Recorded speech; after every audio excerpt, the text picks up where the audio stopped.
नमस्कार। आप सभी आत्मीयजनों का मैं गुरु कथा में हृदय से स्वागत करता हूँ। हम गुरु कथा की शुरुआत गुरु आह्वान से करेंगे। ओम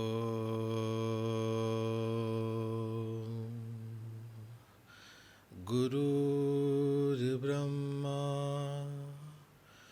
गुरुर्विष्णु गुरुर्देवो महेश्वर गुरुर्साक्षात् परब्रह्म तस्मै श्री गुरुवे नमः। तस्मै श्री गुरुवे नमः। तस्मै श्री गुरुवे नमः।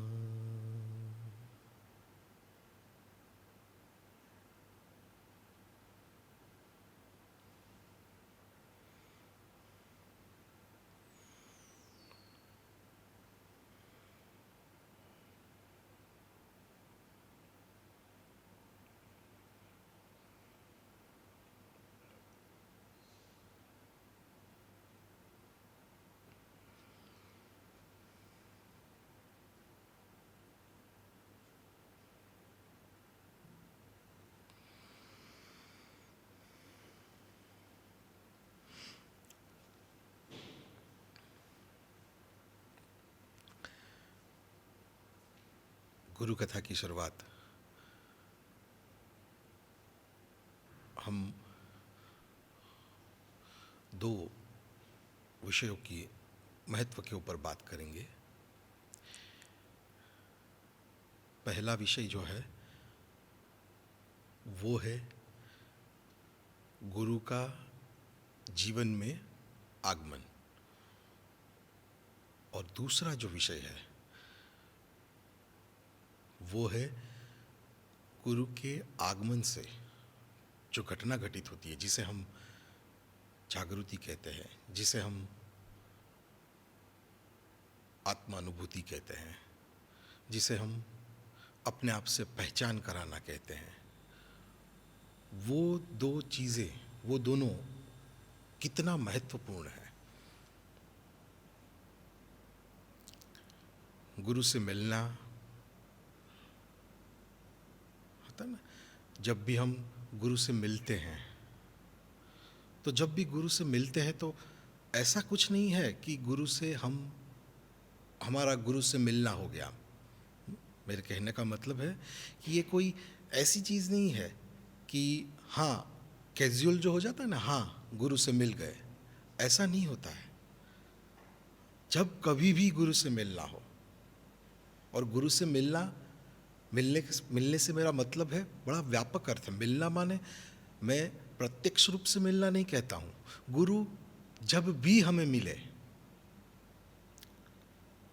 ऑनलाइन के माध्यम से मिले, टीवी के माध्यम से मिले या प्रत्यक्ष मिले, जब भी समर्थ गुरु का मिलना हो तो ये घटना कभी भी ऐसी नहीं है कि हो गई। ये गलत बात है। ये हो गई ऐसा है ही नहीं। इसके पीछे बहुत लंबी प्रक्रिया है। गुरु से मिलना कभी भी आसान नहीं है। अब गुरु अपनी तरफ से सब जानते हैं कि वो मिलने की जो प्रक्रिया है वो कितनी बड़ी प्रक्रिया है। जब कभी भी कोई शिष्य किसी समर्थ गुरु के सामने आता है तो वो समर्थ गुरु तक पहुंचने के लिए उस शिष्य ने भी बहुत प्रयास किए होते हैं, और वो गुरु तक पहुंच सके उसके लिए गुरु ने भी बहुत मेहनत की होती है, तब जाके ये मिलन होता है। इसीलिए जब भी देखा है, जब भी गुरु और शिष्य का मिलन होता है तब गुरु उस स्तर पर रहते हैं जिस स्तर पर गुरु को शिष्य का आगे का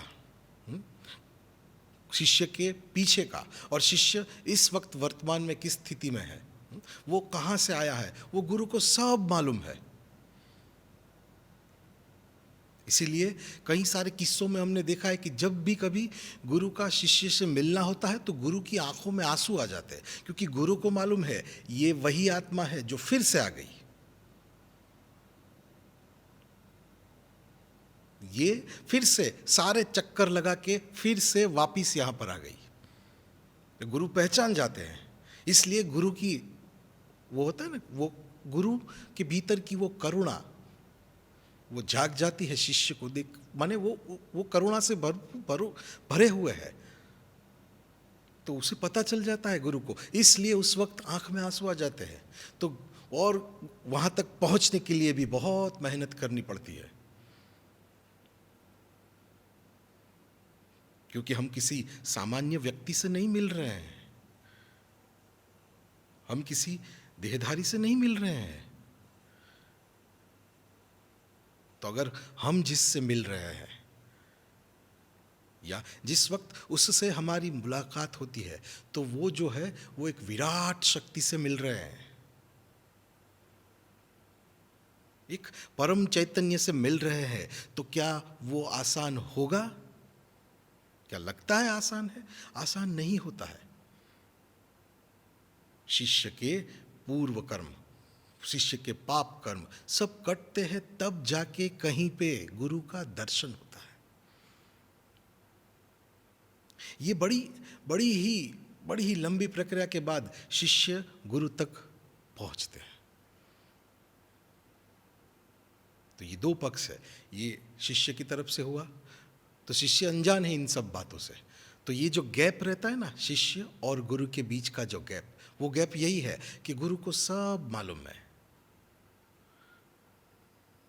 और शिष्य को मालूम नहीं है कि वो क्यों आया है, कैसे मुलाकात हुई, क्यों मुलाकात हुई। ये बहुत बड़ी बात है। नहीं, दुनिया में सब चलता है, सब जैसा हमारा व्यवहार जीवन का चलता है वैसा सारा व्यवहार चल ही रहा है, और सब सामान्य सामान्य सामान्य सामान्य चल रहा है। ऐसे में किसी समर्थ गुरु का आना, उसे भी हम सामान्य ले लेते हैं, और वो सामान्य नहीं होता है। वो बड़ी दुर्लभ घटना है हमारे लिए जब हमें गुरु का दर्शन होता है। और वो जो हम प्रक्रिया बोलते हैं ना गुरु के साथ, कोई अलग अलग चीज़ बोलते हैं, कोई बोलता है आत्म साक्षात्कार हुआ, कोई बोलता है जागृति की प्रक्रिया हुई, कोई बोलता है अनुभूति हुई, आत्मानुभूति। तो वो जो प्रक्रिया है वो भी हम बोल देते हैं शब्दों में, पर वो शब्द नहीं है, वो भी बहुत बड़ी प्रक्रिया है।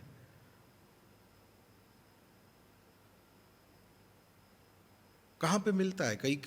कहीं पे बाहर सुना है कि कहीं पे कोई ऐसा, हाँ मुझे ऐसा लगता है कि इस पूरी दुनिया में सिर्फ केवल और केवल गुरु ही एक है जो हमारे भीतर को जानते हैं, जिसका पूरे का पूरा ध्यान केवल और केवल हमारे भीतर के ऊपर ही है। बाकी सब हमारा सब कुछ देखते रहते हैं, पर गुरु को सिर्फ हमें हमारा वही दिखता है। ये आत्मा कहाँ से आई है, इसको कहाँ भेजना है, ये किस लिए आई है। तो बाकी सब लोग सब देखते हैं, केवल एक है जो हमारे भीतर को देखता है, और जो देख रहा है, हाँ, जो हमारे भीतर को देख रहा है, उसका चित्त, उसकी साधना, वो इतनी शक्तियों से भरा हुआ है कि उसका एक चित्त, उसकी एक दृष्टि, उसका एक भाव, वो जब हमारी आत्मा की तरफ ढालता है तो शिष्य की आत्मा में कुछ होने लगता है।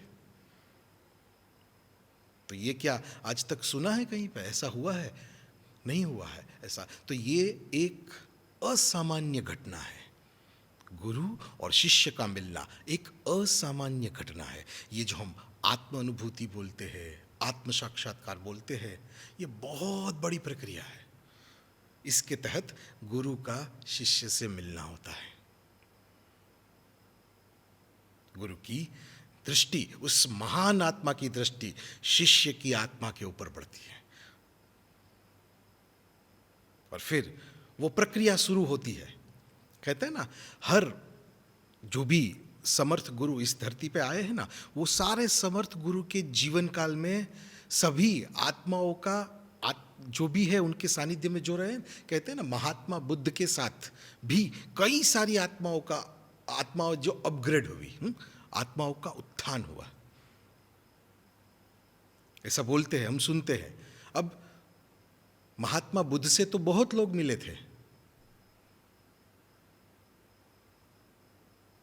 एक सामान्य मनुष्य भी, और कई सारी आत्माओं का उत्थान हो गया।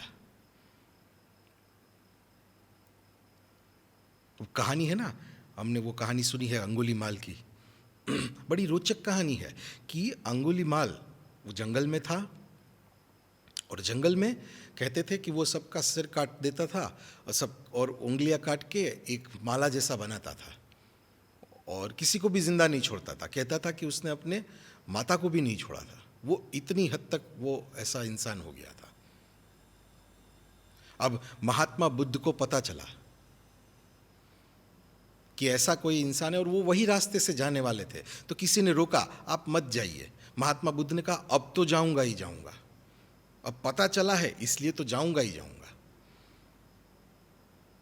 इसलिए महात्मा बुद्ध उस रास्ते से जाते। ये बहुत मुझे ये कहानी में जो बहुत पसंद आता है ना, वो यही चीज़ है कि गुरु कुछ नहीं देखता है, वो कितनी बड़ी बात है, क्या पाप किए हैं, क्या गलती की है, क्या भूल हुई है, क्या माने हम कहाँ से आए हैं, हमने क्या किया है, कौन सा बैकग्राउंड है, किस घर में जन्मे है, वो कुछ गुरु को दिखता ही नहीं है। गुरु को सिर्फ शिष्य की आत्मा दिखती है। तो मुझे लगता है वो एक ही इंसान इस पूरी दुनिया में है जो हमारे भीतर को देख रहा है। वो एक जगह है जहां से हमारी भीतर की कोई शुरुआत हो सकती है, वो एक ही जगह है। इसलिए गुरु से मिलना कभी भी सामान्य नहीं है, कभी भी सामान्य, क्योंकि कोई नहीं है इस दुनिया में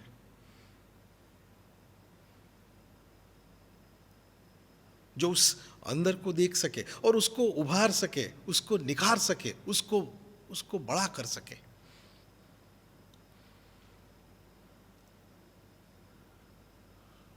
इसलिए गुरु से मिलना कभी मुझे माने ऐसा होना चाहिए कि कभी देखिए, एक बात है कि we are sailing on same boat. हाँ, हम सब एक है।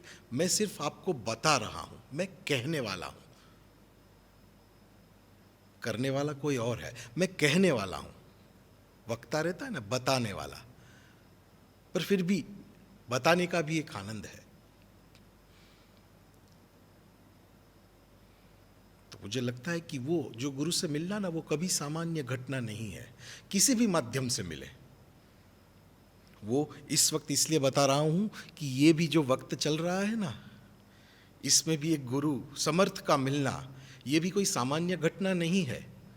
ये जो महोत्सव चल रहा है, चैतन्य महोत्सव, ये कोई सामान्य घटना नहीं है।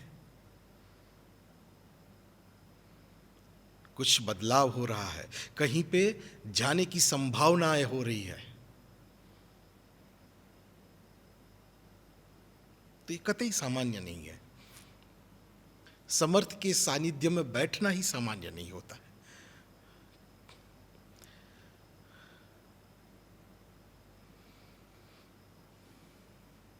कहा ना, वही एक ही है, ये पूरी दुनिया में ये एक ही है।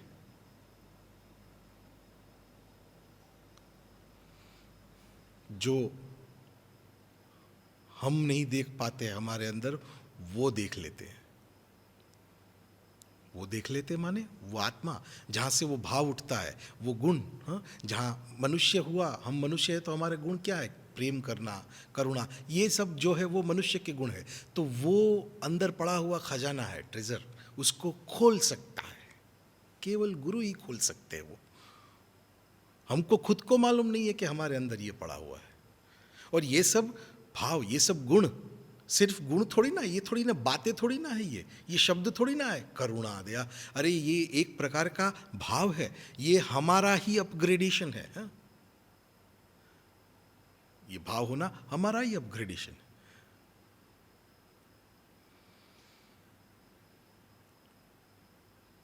तो ये शब्द थोड़ी ना है, पर गुरु के जाने के बाद ये शब्द रह जाते हैं। जब वो जीवित रहते हैं तब ये एक प्रक्रिया होती है। तो जब वो जीवित है तब वो काल है, वो समय है जहां पर ये प्रक्रिया हो सके, शिष्य के भीतर ये प्रक्रिया हो सके। इसलिए गुरु का जीवन काल अति महत्वपूर्ण है। जीवंत गुरु का उपस्थित रहना, जीवित रहना, जीवंत गुरु के सानिध्य में आना, ये अति महत्वपूर्ण है। ये हमारे लिए एकदम दुर्लभ है। जीवंत गुरु का जीवन काल, क्योंकि उसके जाने के बाद ये सारे के सारे शब्द रह जाते हैं। शब्द से तो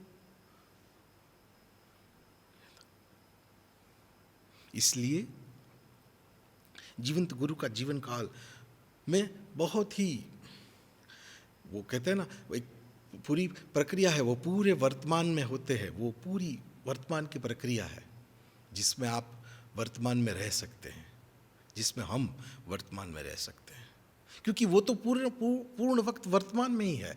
वर्तमान में होना ये भी बहुत बड़ी बात है। मैंने कहा ना, ये आज ये इस वक्त का चैतन्य महोत्सव क्यों महत्वपूर्ण है, इस वक्त क्यों महत्वपूर्ण है। वो इस वक्त इसलिए महत्वपूर्ण है क्योंकि हम एक जीवंत गुरु के सानिध्य में हैं। एक जीवित गुरु है जिनके सानिध्य में ये हो रहा है, और जहां पर कोई जीवंत सदगुरु, कोई महान आत्मा आई,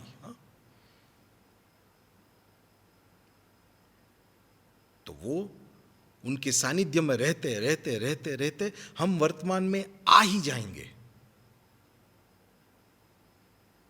पानी रहता है ना, पानी जहां पर चलता रहता है, जहां पे पानी स्टक हुआ, जहां पे पानी रुका, वहां पे स्मेल आना स्टार्ट हो जाती है, गंदगी। वैसा ही है कि अगर हम सब किससे पीड़ित है, हम पीड़ित माने हम सबको क्या समस्या है, यही है ना, विचार, भूतकाल के विचार विचार विचार, वो स्टक हो रहा है ना, पानी, भूतकाल के विचार स्टक हो गए। इसलिए वो बोलते ना, कंटाला आता है, मजा नहीं आता। वो क्यों होता है कि कहीं पे एक के एक एक एक एक एक ही विचार स्टक हो गए, तो फिर वो आता है। और जीवंत गुरु के सानिध्य में ये नहीं होता है, बहुत बड़ी बात है। तो जीवंत गुरु ये करते हैं, हमें वर्तमान में लाते हैं। वो भूतकाल पूरा हो जाता है। तो जो कंटाला वगैरह बोलते हैं ना, ये कंटाला आगे जाके अति विचार होते हैं, अति विचार आगे जाके क्या होता है, स्ट्रेस आगे जाके डिप्रेशन, वही होता है ना। अब ये सोचा होगा क्या कि एक जीवंत गुरु के जीवन काल में इससे भी समाधान मिल सकता है, क्योंकि उनका जीवन एकदम स्ट्रेट लाइन जैसे है ना। एक बार का है वो किस्सा कि रजनीश ओशो जी थे, वो एक बार प्रवचन दे रहे थे। अब उनके जो प्रवचन चलते रहते थे ना, तब सब प्रवचन पूरा होने के बाद अब कोई लोग वो जो बोलते थे वो लिखते थे और फिर उनकी पुस्तकें प्रकाशित होती थी। अब एक बार उन्होंने एक प्रवचन दिया, और प्रवचन देने के बाद दूसरे दिन शिष्यों ने देखा कि वो जो आखिर में कुछ शब्द बोले थे, वो शब्द हम नहीं लिख पाए। तो वो गए और कहा, गुरुदेव, अब कल जब आपने आखिर में ये 2-4 शब्द बोले वो हम लिख नहीं पाए हैं, तो आप फिर से वो बोलिए ना, तो मैं वो पुस्तक पूरी हो जाएगी। रजनीश ओशो जी ने जवाब दिया, वो कल था, वो मैं अभी नहीं बता सकता, वो कल बीत गया, मैं आज में जीता हूं, तो मेरे से जो भी निकलेगा वो आज का निकलेगा, कल का मेरे से नहीं निकलेगा। तो ये बहुत महत्वपूर्ण है। जीवंत गुरु के सानिध्य में आज होता है, अभी क्या हो रहा है, अभी किसकी आवश्यकता है, अभी कौन सी चैतन्य बह रहा है, इस वक्त कौन सा सॉल्यूशन है, इस वक्त की समस्याओं का समाधान एक स्तर पर, और इस वक्त आत्माओं के उत्थान का कार्य, वो केवल और केवल जीवंत गुरु के जीवन काल में ही हो सकता है। इसलिए जीवंत गुरु का जीवन काल अति महत्वपूर्ण है। वो एक रस्सी है। जीवंत गुरु का जीवन काल एक रस्सी है। उस रस्सी को पकड़कर हमें ऊपर ऊपर ऊपर ऊपर ऊपर चढ़ना है। अब सीधी सी बात है, रस्सी रहेगी तो ऊपर चढ़ पाएंगे ना, रस्सी नहीं रहेगी तो कैसे चढ़ पाएंगे हम ऊपर। अगर ऊपर चढ़ना है तो रस्सी चाहिए, वैसे ही अगर हमें भी अपने अंदर वो उत्थान चाहिए, वो चैतन्य के स्तर में बदलाव चाहिए, वो चेतना का उद्विकरण चाहिए, तो समर्थ के सानिध्य में आना ही पड़ेगा।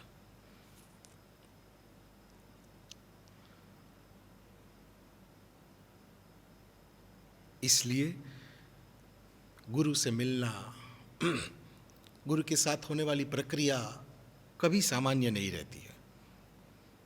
ये बोलते हैं ना, पंडित राम शर्मा आचार्य जी कहते हैं, जैसे बहुत बड़ा दारू खाना है और उसमें तुम एक दिवासली लगा दो, एक तीली लगा दो, और जैसा विस्फोट होता है ना, इतनी ताकत जब किसी के शिष्य के अंदर की वो कुंडलिनी शक्ति जागृत करने पे होती है, इतना विस्फोट होता है शक्तियों का। अब उसको संभालने के लिए भी तो कोई चाहिए ना। उसको कौन संभाल सकता है? समर्थ ही संभाल सकते हैं। ये वो जागृति की प्रक्रिया है। ये मैं नहीं कह रहा हूं, ये श्री पंडित श्री राम शर्मा आचार्य जी कह रहे हैं। ये कहते हैं जो प्रवाह धोध रहता है ना, वो पानी का झरना, वो जो नीचे की तरफ जा रहा है, समझो, कल्पना करो कि अगर वो उल्टा जा रहा है तो कैसा फोर्स रहेगा। वैसे का वैसा ही फोर्स जागृति के बाद आता है। तो वो फोर्स को भी संभालने के लिए कोई चाहिए, तो वो समर्थ ही संभाल सकते हैं। इसलिए जीवंत गुरु का जीवन काल बहुत महत्वपूर्ण है। वो केवल वही उसको कंट्रोल कर सकते हैं। और दूसरी बात, शिष्य का भी मिलना, किसी भी जीवंत गुरु से हम मिलते हैं ना, किसी महान गुरु से मिलना हुआ तो मैंने बताया ना, कभी गुरु की आंख में आंसू रहता है। क्यों रहता है? क्योंकि गुरु को मालूम है कितनी सारी व्यवधानों को काट काट करके ये आत्मा मेरे तक पहुंची है। ये बहुत लंबी दूरी तय करके आई है। ये बहुत ही, तो गुरु की क्या इच्छा रहती है कि वो बस ये अभी ये जीवन काल में ये जो मेरा जीवन रूपी मेरी रस्सी है उसको पकड़ के ऊपर चढ़ जाए। ऐसा शरीर भी तो चाहिए ना, कि जो उस चैतन्य को ग्रहण कर सके। मैंने कहा ना, ये अति दुर्लभ घटना है। आज जो हो रहा है ना, वो अति दुर्लभ घटना है। श्रेष्ठ गुरु, श्रेष्ठ ज्ञान और योग्य समय, ये केवल नसीब वाले लोगों को ही मिलता है। ये परम वंदनीय गुरु माँ की माँ पुस्तक से मैंने पढ़ा था, और कितना मर्म है इस शब्द में कि श्रेष्ठ गुरु, श्रेष्ठ ज्ञान और उपयुक्त समय, ये तीनों चीजें आज है। श्रेष्ठ गुरु भी है, श्रेष्ठ ज्ञान भी है, और उपयुक्त वक्त भी हुआ है। ये नसीब वालों को मिलता है। तो मुझे लगता है कि हम सब नसीब वाले हैं। नहीं लगता हम सब नसीब वाले हैं कि समर्थ के सानिध्य में बैठना मिल रहा है। कृपा उस ईश्वर की, उस भगवान की कृपा की ये समय उन्होंने निर्माण किया। मैंने कहा ना, सब जगह पे सब हो सकता है, एक आत्मा का उत्थान ही नहीं हो सकता। वो केवल यही कर सकते हैं। तो ये कितनी दुर्लभ घटना है, इनसे मिलना कितनी दुर्लभ घटना है। तो ये आत्म उत्थान का कार्य है, वो ये इनके ही सानिध्य में हो सकता है। अब तो ये जागृति जो हम बोलते हैं वो शब्द नहीं है केवल, वो बहुत बड़ी प्रक्रिया है। अब जहाँ पर हम कहानी में थे वहाँ से स्टार्ट करते हैं, वहीं पे आते हैं फिर से कि अंगुलीमाल से महात्मा बुद्ध का मिलना हुआ। हमें लगता है ना कि कई लोगों, हम बोलते उत्थान हुआ, तो कई बार ऐसा प्रश्न आता है कहाँ हुआ। अब जिसका हो गया है उसको पता हो गया, पर वो कैसे होता है, वो है क्या। महात्मा बुद्ध को पता चला कि अंगुलीमाल है इस जगह पर, वो गए, अब तो जाऊंगा ही जाऊंगा। अब जाके वहां पे मिले, पहुंचे, देखा, मैंने कहा ना ये एक गुरु ही है जिसको हमारे किसी से कुछ लेना देना नहीं, उसको सिर्फ आत्मा ही दिखती है। ये बड़ी आनंद की बात है कि कोई है तो सही जो हमारा भीतर देख पा रहा है, और कोई प्रयासरत है हमें हमारे भीतर से मिलवाने के लिए। कोई है, कोई समर्थ भी है, वो भी बड़ी बात है ना, समर्थ भी है, हमें हमारे भीतर से मिलवाने के लिए समर्थ है।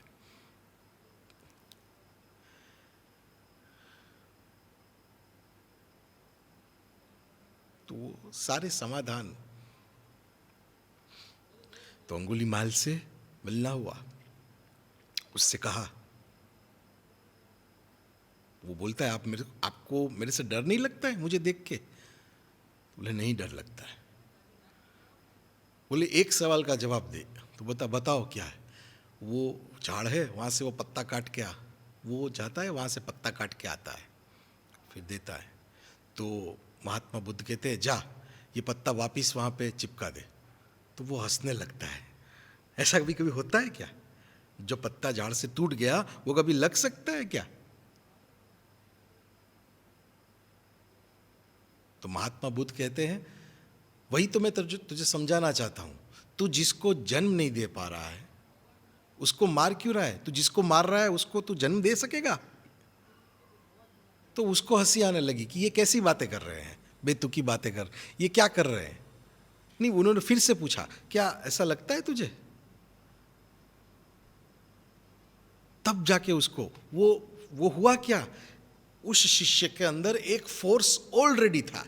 फोर्स, गुरु से जब भी मिलना हो तब शिष्य के अंदर एक फोर्स, अब उसको सिर्फ दिशा दी गुरु ने, और कोई फोर्स एक जगह पे था, काटो मारो उसमें था, उस फोर्स को दिशा दी। तो जब भी गुरु से मिलना हो शिष्य का, तो एक फोर्स के साथ मिलना हो, तो गुरु उसको एक दिशा दे देते। गुरु ने उसको दिशा दे दी।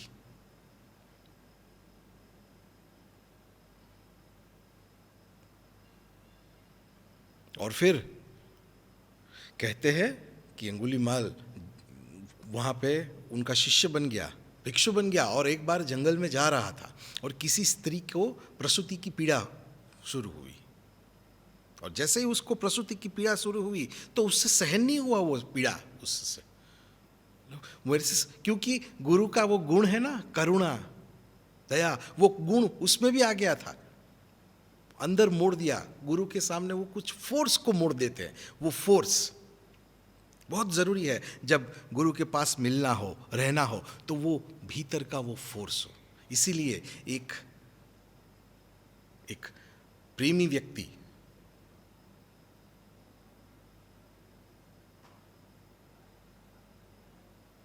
जो प्रेम से भरा हुआ है वो आध्यात्म में बहुत जल्दी प्रगति कर सकता है, क्योंकि फोर्स है ना उसके पीछे, एक प्रकार का फोर्स।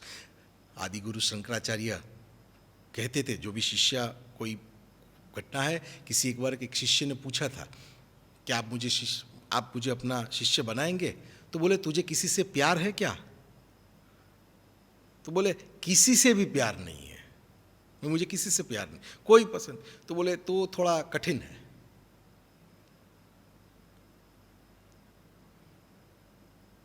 तो वो जो फोर्स रहता है वो प्रेम, तो गुरु क्या करते हैं, उसको दिशा दे देते हैं, वो भीतर की तरफ मोड़ देते हैं। जैसे अंगुलीमाल का वो फोर्स भीतर की तरफ मोड़ दिया और उसको अंदर से तीव्रता हुई कि इसकी पीड़ा मेरे से सहन नहीं होती, गया सीधा महात्मा बुद्ध के पास और जाके चरण पकड़ लिए, जल्दी आइए, वहाँ एक स्त्री को प्रसूति की पीड़ा हुई है और वो सहन नहीं हो रही है, जल्दी कीजिए।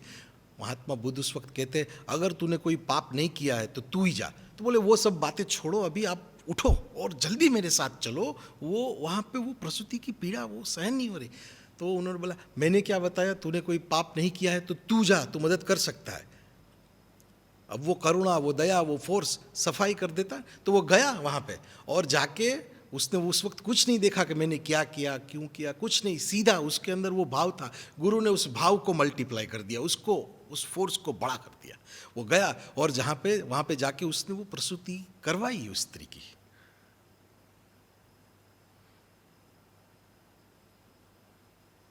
अब ये आत्मा का उत्थान ही हुआ ना। क्या हुआ? एक आत्मा का अपग्रेडेशन हुआ, चेतना के स्तर पर एक आत्मा का अपग्रेडेशन हुआ। तो महात्मा बुद्ध के जीवन काल में कई सारे शिष्य मिले होंगे, इनका तो अपग्रेडेशन हुआ ना। ऐसे कई सारे शिष्य होंगे जिनका अपग्रेड हुए हैं, जिनका चेतना के स्तर में बदलाव आया है, कईयों का नहीं हुआ है।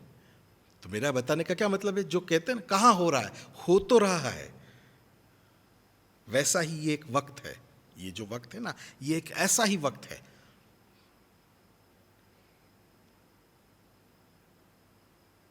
क्योंकि अब जो इस वक्त जो माहौल चल रहा है, वहाँ हम हाथ को धो लेंगे।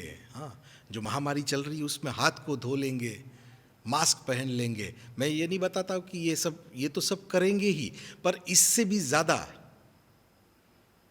जो असर हो रही है वो कहाँ, मस्तिष्क के, मानस के ऊपर जो असर है, उसका मास्क कहाँ पे मिलेगा? उसका मास्क केवल गुरु सानिध्य ही है। तो इस वक्त गुरु की जितनी आवश्यकता है वैसी इससे पहले कभी नहीं थी। इसलिए आज गुरु से मिलना, इस वक्त गुरु से मिलना अति दुर्लभ घटना है।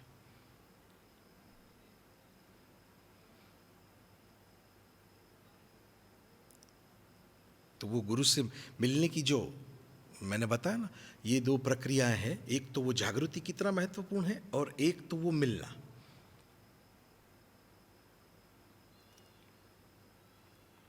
कहते हैं, कहानी है, संत नामदेव करके एक संत हुए हैं। वो उनके जीवन काल में बहुत, वो मेरे ख्याल से संत ज्ञानेश्वर जी के जीवन काल में ही हुए थे और वो बहुत ही प्रख्यात थे।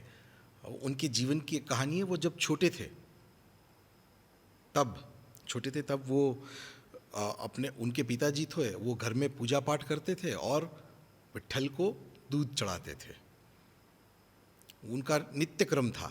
तो कभी एक बार उनके माता पिता को कहीं पे बाहर जाना हुआ, तो इनको बोला कि जाओ, अभी तुमको विट्ठल को ये पूजा करनी है और विट्ठल को तुमको दूध पिलाना है, ये देना है। इतना समझ गए, हम जा रहे हैं और पूरी निष्ठा से करना, हाँ, उसमें कोई भी चूक ना हो।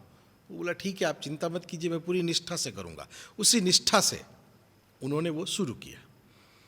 अब पूजा पाठ की, सब शुरू किया, दूध की प्याली रखी।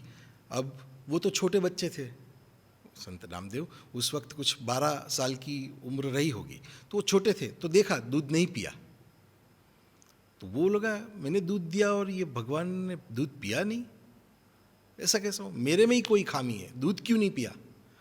दूध तो पीना चाहिए। अब मेरे को पाप चढ़ेगा अगर नहीं पिया, तो पीना तो पड़ेगा ही। तो वो एकदम तीव्रता से लग गए, नहीं अब तो आपको दूध पीना ही पड़ेगा।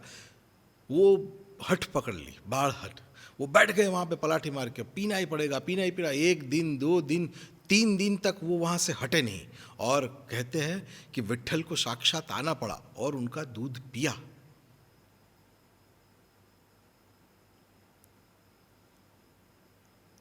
ये चर्चा सब जगह पे फैल गई कि स्वयं विट्ठल आए थे और इनका दूध पी के गए। और बहुत जगह पे संत नामदेव का नाम हो गया। मैं ये जो घटना बता रहे हैं उससे पता चलेगा कि ये जागृति जो हमें मिल रही है, जो हो रहा है, वो कितनी दुर्लभ घटना है। तो बहुत सब जगह पे इनका पहुंचना हो गया। अब सब लोग पहचान रहे थे। उसी वक्त में वहां पे भी एक और गुरु थे। अब वो कुंभार थे, गोरा कुंभार करके गुरु थे।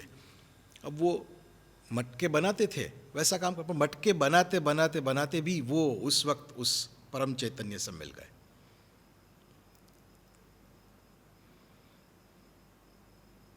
और वो पूरा उस भाव में हो गए। तो वो थे कुंभार, हाँ, पर वो दृष्टि जो बोलते हैं ना, वो उसमें से वो देखना कि वो कुंभार में भी है कुछ। तो वो संत ज्ञानेश्वर जो थे, उनकी बहन थी मुक्ताबाई, उनको पता चल गया, उनको देख लिया, वो दृष्टि थी कि ये इंसान पहुंच गए हैं। तो उन्होंने बताया, वो गए वहां पर, और फिर इन सब ने एक बार गए तो वो बहन बोलती है, छोटी बहन, कि आप क्या कर रहे हो? वो मटकों को थाप रहे थे ऐसा आगे पीछे। तो बोला, ये आप क्या कर रहे हो? तो बोले, मटका देख रहा हूँ कच्चा है कि पक्का है। तो बहन बोलती, अरे वाह, ये तो बहुत अच्छी, आप हमारा भी मटका देखो ना कि हमारे में से किसका मटका कच्चा है। वो 5 थे वहाँ पे, ज्ञानदेव, सोपानदेव, निवृत्तिनाथ, मुक्ताबाई और ये नामदेव। अब संत जो बैठे थे, वो गुरु ने देखा, फिर जैसे ही थोड़ा हुआ तो उन्होंने बोला कि इसमें से वो नामदेव का मटका कच्चा है। तो वो नामदेव को बहुत लगा, ऐसा क्यों? तो वो गए फिर से विट्ठल के पास, और विट्ठल के, मैंने कहा ना, ये जो प्रक्रिया है, जो भी पहुंचे हैं वो जीवंत गुरु के जीवन काल में ही पहुंचे हैं, और जो पहुंचे हैं वो कौन सा फोर्स लेके पहुंचे हैं। पहुंचे माने उन्होंने गुरु को कैसे पिया। ये सब कहानियों से हमको यही जानने को मिलता है कि उन्होंने गुरु को कैसे पिया, हाँ? उन्होंने वो कैसे लिया जो गुरु दे रहे थे। और गुरु आखिर करते क्या है, कौन सी प्रक्रिया है। इतने सारे, हाँ, महागुरु हमारे सामने आके चले गए, तो वो प्रक्रिया क्या होती है। और अब ये वक्त हुआ है, आज हमें इसकी आवश्यकता है। हमारे पास गुरु इस वक्त एक वर्तमान की समस्या का समाधान है, तो उसको भी अब तो पूरी तैयारी है कि वो प्रक्रिया हो सकती है, वो करनी है हमें। वो कैसे करें हम वो प्रक्रिया, वो जरूरी है। तो ये गए उनके पास, और विट्ठल के पास फिर से बैठ गए। बोले, मैंने आपकी इतनी साधना की, इतनी तपस्या की, ये जो बोल रहे वो क्या है। बैठ गए एकदम एकदम चौके पूरा। फिर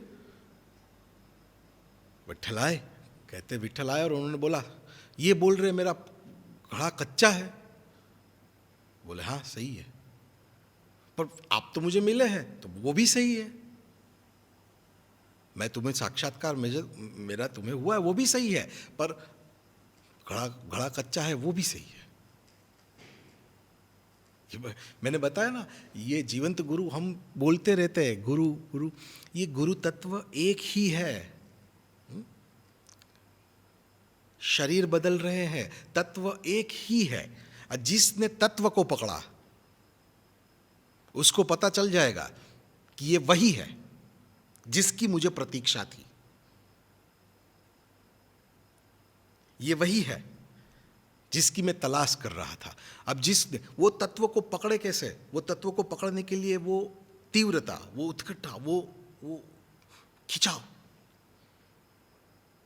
श्री रामकृष्ण परमहंस के वक्त में एक ब्राह्मण थे, अब कृष्ण भगवान की अनन्य भक्ति करते थे। कृष्ण कृष्ण कृष्ण, और कोई चाहिए ही नहीं मेरे को, केवल केवल कृष्ण चाहिए और कोई नहीं।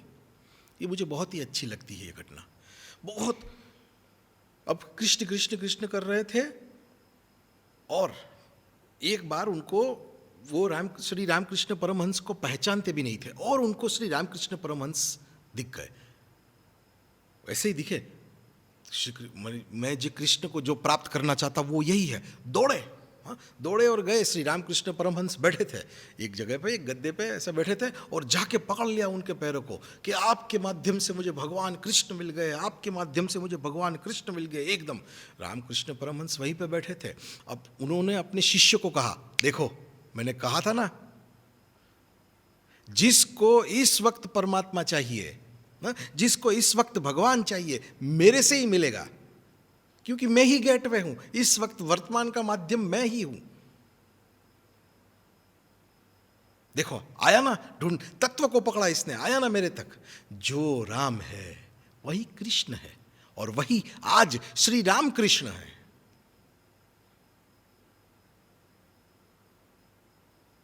तो वो जो तत्व को पकड़े है उनको पता चल जाता है कि ये क्या है, ये कौन है। वो तत्व चाहिए, वो तत्व की वो, तो अगर सही प्यास हो, सही तड़प हो, सही वो हो उत्कंठा, तो वो रास्ते तक पहुंच ही जाते हैं।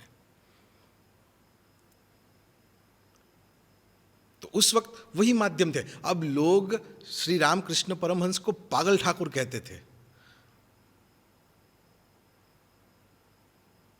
मुझे लगता है वो पागल ठाकुर उनको इसलिए कहते थे कि वो पूरे वर्तमान में ही रहे होंगे। अब देखने की बात तो ये है कि श्री कृष्ण भगवान ने पूरी सभा में अपने विराट स्वरूप के दर्शन करवाए थे ना श्री कृष्ण भगवान। फिर भी कितने लोग श्री कृष्ण भगवान को माने। किसी ने माखन चोर कहा, किसी ने ग्वाला कहा, किसी ने वो कहा, कितने लोग मान। खुद परमात्मा अपना विराट स्वरूप दिखा रहे हैं। एक अर्जुन पहचान पाया, तभी तो बाकी तो सबको पता चल जाता है ना कि ये आदमी जिस पक्ष में होगा धर्म वहीं पे हो सकता है, क्योंकि साक्षात परमात्मा वहां पे है। वैसे भी कहते हैं ना, परमात्मा कोई है ही नहीं, वो एक शक्ति है। पर वो शक्ति जिसमें से बह रही है कहीं से तो बहेगी ना। वो आज किस में से बह रही है, वो आज जिसमें से बह रही है वही, वहां से मुझे भगवान मिला, वहां से मुझे परमात्मा की अनुभूति हुई। जहां परमात्मा बोल रहे थे, पर वहां से अनुभूति हुई, तो वही मेरे लिए परमात्मा है। ये मेरा मानना है, ये आत्मा का उनके प्रति मानने का भाव है, बाकी तो कोई है ही नहीं। पर वहां से मिला तो परमात्मा मेरे लिए नजदीक हो गए। ईश्वर में बोलता था, पर आज उस ईश्वर की अनुभूति हो रही है, तो वो नजदीक हो गए। वो ईश्वर, वो गुरुदेव आपकी कृपा से हुए हैं वो नजदीक। बाकी तो बहुत दूर था ये सब कुछ, ये शब्द ही रह जाते थे। आपकी कृपा में तो आप करुणा निधान है कि आपने उस ईश्वर की अनुभूति करवाई, माने आपने उस ईश्वर जो बोलते थे उस शब्द का अनुभव करवाया। ये सद्भाग्य है हमारा कि समर्थ आप हमारे जीवन में आए। करुणा है आपकी, क्योंकि जो मिल रहा है, जो दे रहे हो, जो बहा रहे हो, वो तो अति दुर्लभ है, वहां तक पहुंच नहीं सकते। ये वो घटना है, ये तुम हमारे पास करवा रहे, इसका तो हमें कोई ज्ञान ही नहीं, इसका तो कुछ वो हमें मिल रहा है।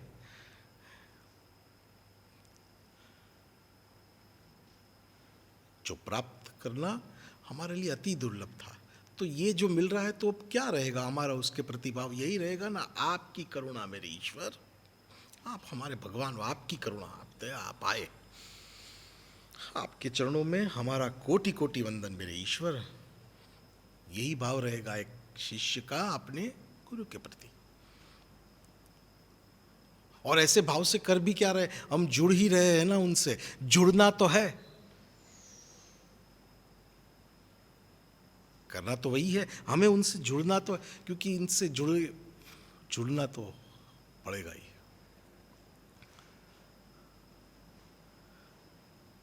तो ये थे कहानी में कि गए ये नामदेव उनके पास, तो विट्ठल, मैंने कहा ना प्रक्रिया जीवंत की प्रक्रिया, जीवंत चाहिए कोई किसी भी तरह। जैसे मीराबाई थी, अब मीराबाई अनन्य भक्त थी कृष्ण भगवान की, कृष्ण कृष्ण कृष्ण, उसके अलावा मीराबाई को कुछ चाहिए ही नहीं था, केवल कृष्ण। अब इतनी अनन्य भक्त होने के बावजूद भी एक महारानी एक चमार के पास गई। हाँ, उनके गांव में, उनके राज्य में एक चमार थे संत रहीदास, वो चमार के पास गई और कृष्ण कृष्ण माने वो कृष्ण को, वो तत्व तक पहुंचना, मैंने कहा ना उस कृष्ण के तत्व तक पहुंचना ये बहुत जरूरी है। जैसे नरसिंह मेहता थे गुजरात में, बहुत महान भक्त कवि हुए नरसिंह मेहता, तो वो पहले कृष्ण कृष्ण बोलते थे, बाद में लोगों ने सब विरोध किया कृष्ण कृष्ण, बाद में वो शामड़ियो शामड़ियो। फिर बोले ये क्या शामड़ियो, ये क्या हो गया भाई, ये कल तक तो कृष्ण कृष्ण सही था, ये शामड़ियो शामड़ियो कैसे हो गया, ये तुम्हारा यार। और ऐसे ऐसे बोला थे वो श्यामड़ियो। अब उनको क्या मालूम कि ये नज़दीक हो गए हैं, तो उनके लिए ये सामर्थ्य हो गया है, वो नजदीक। अब लोग ये समझ नहीं पाए थे, उतने में तो तीसरा आ गया, ये बोलने लगे नरसैया का स्वामी। बोल अब तेरा ही स्वामी। कृष्ण तक माना था श्यामल, अब ये नरसैया का स्वामी, अब तेरा ही स्वामी हो गया, तो हम सबका क्या? अरे नरसैया का स्वामी माने वो बोल रहे थी मेरे भीतर, मेरा आत्मा, मेरे अंदर का वो कृष्ण है। वो तत्व को पकड़ा ना उन्होंने, तो वो बोले वो कृष्ण है, नरसैया नो स्वामी, तो वो मेरा स्वामी मेरे भीतर। तो वो लोग उस वक्त समझ नहीं पाए, तो उनको भी अपनी नात से पूरा बाहर निकाल दिया था लोगों ने। वो तो आज उनके ऊपर पीएचडी हो रही है, तब तो उनको भी निकाल दिया था, क्योंकि वो वर्तमान में नहीं था ना। मतलब गुरु जब रहते ना, वो किसी भी काल में आए, वो गुरु उस वक्त वर्तमान में ही रहते हैं और उस वक्त की ही बात कहेंगे, उस वक्त जो बहता उस वक्त के समाधान देंगे। अब ज्यादातर हम क्या रहते हैं, हम भूतकाल में रहते हैं, इसलिए हमें समझ में नहीं आती है बातें, गुरु की बातें हमें समझ में नहीं आती है,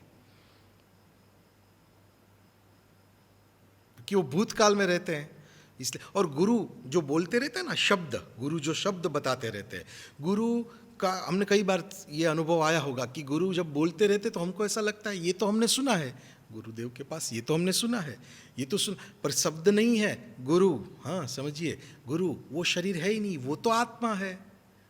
अब प्रश्न ये है, आत्मा है तो आत्मा क्या बोल सकती है क्या? आत्मा को मुख है, आत्मा को कान है, आत्मा को हाथ है? नहीं है, आत्मा बोल ही नहीं सकती।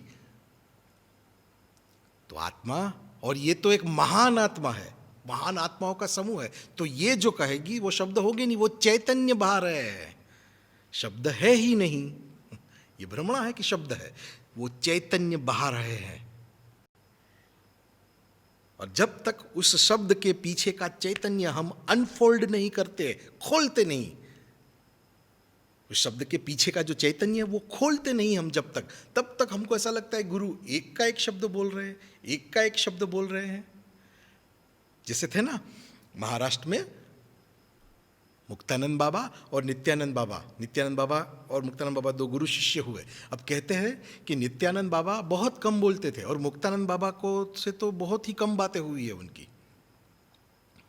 अब सब शिष्य मिलने के लिए आते थे, तब नित्यानंद बाबा कोने में बैठे रहते थे, अब कोने में इनकी सब बातें वो सुनते रहते थे और बहुत ही कम बोलते थे नित्यानंद बाबा। तो कहा जाता है कि फिर वो नित्यानंद बाबा जब वहाँ से बाहर निकलते थे सब लोग, फिर उनके एक एक शब्द के ऊपर मुक्तानंद बाबा के लंबे लंबे लेक्चर होते थे। तो वो शिष्य ने किया क्या, गुरु ने जो चैतन्य शब्दों के एक शब्द के अंदर जो चैतन्य दिया उसको अनफोल्ड किया, अनफोल्ड किया और उस चैतन्य को कहा। तो गुरु एक का एक शब्द बोलते ही नहीं, वो चैतन्य ही फेंक रहे हैं हमारी तरफ,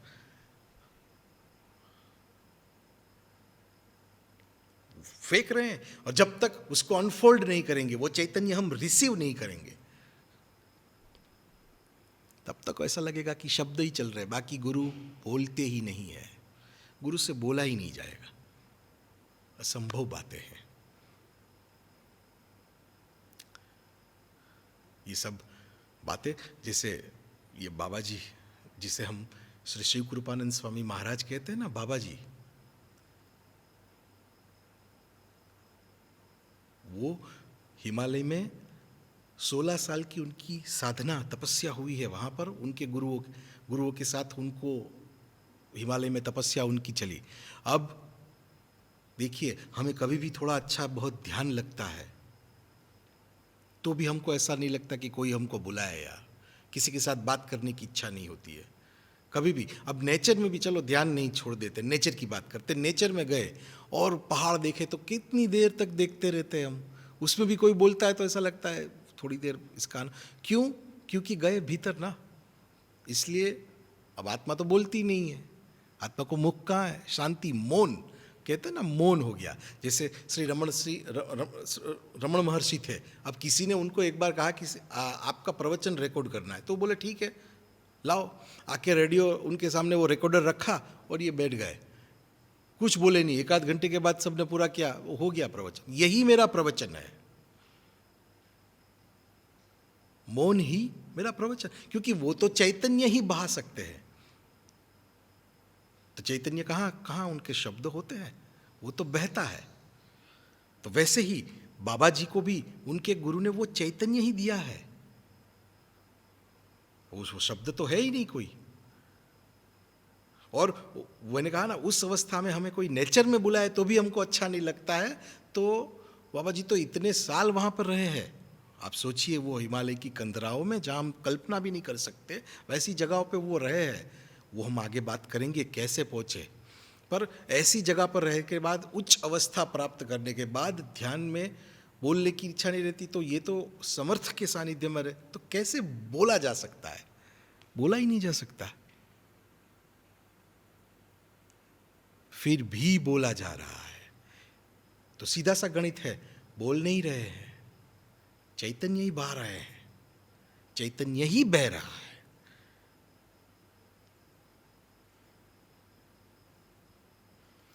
तो वो जब तक वो कैच नहीं होगा, रिसीव नहीं होगा।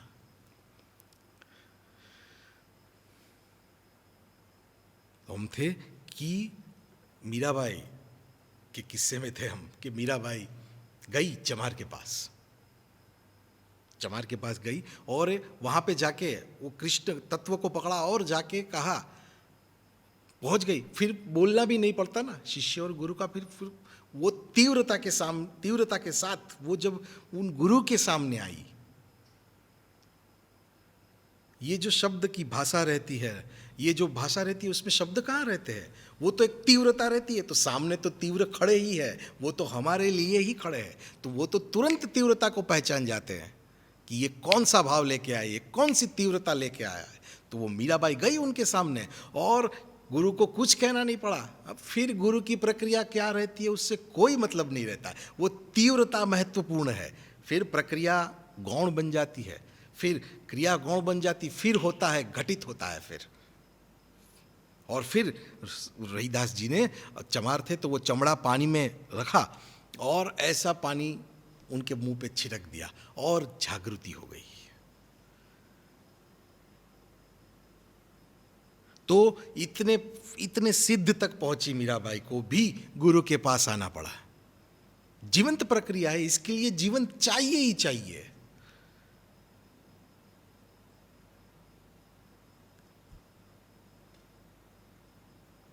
और तो मैंने जो कह रहा हूं ना, ये तत्व है, हमें वो जानना चाहिए। ये गुरु वो गुरु नहीं, गुरु तत्व है जो बह रहा है। अब तत्व को पकड़ेंगे ना तो पता चल जाएगा ये वही गुरु है जिसकी मुझे तलाश थी। क्योंकि फिर चेहरा तो रहता ही नहीं है ना, चेहरा तो है ही नहीं, वो चैतन्य ही है। फिर पता चल जाता है कि ये वही है जिसकी मैं तलाश कर रहा था।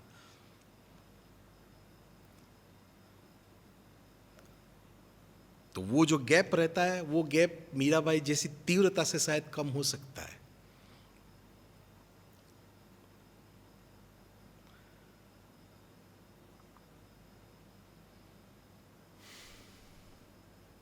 तो ये जीवंत गुरु के जीवन काल की ये है कि अगर समर्थ को भी पहुंचने के लिए एक जीवंत गुरु चाहिए, तो क्या हमारे जैसे इंसान को मिलने के लिए एक जीवंत गुरु नहीं चाहिए? चाहिए ही चाहिए। तो संत नामदेव जी भी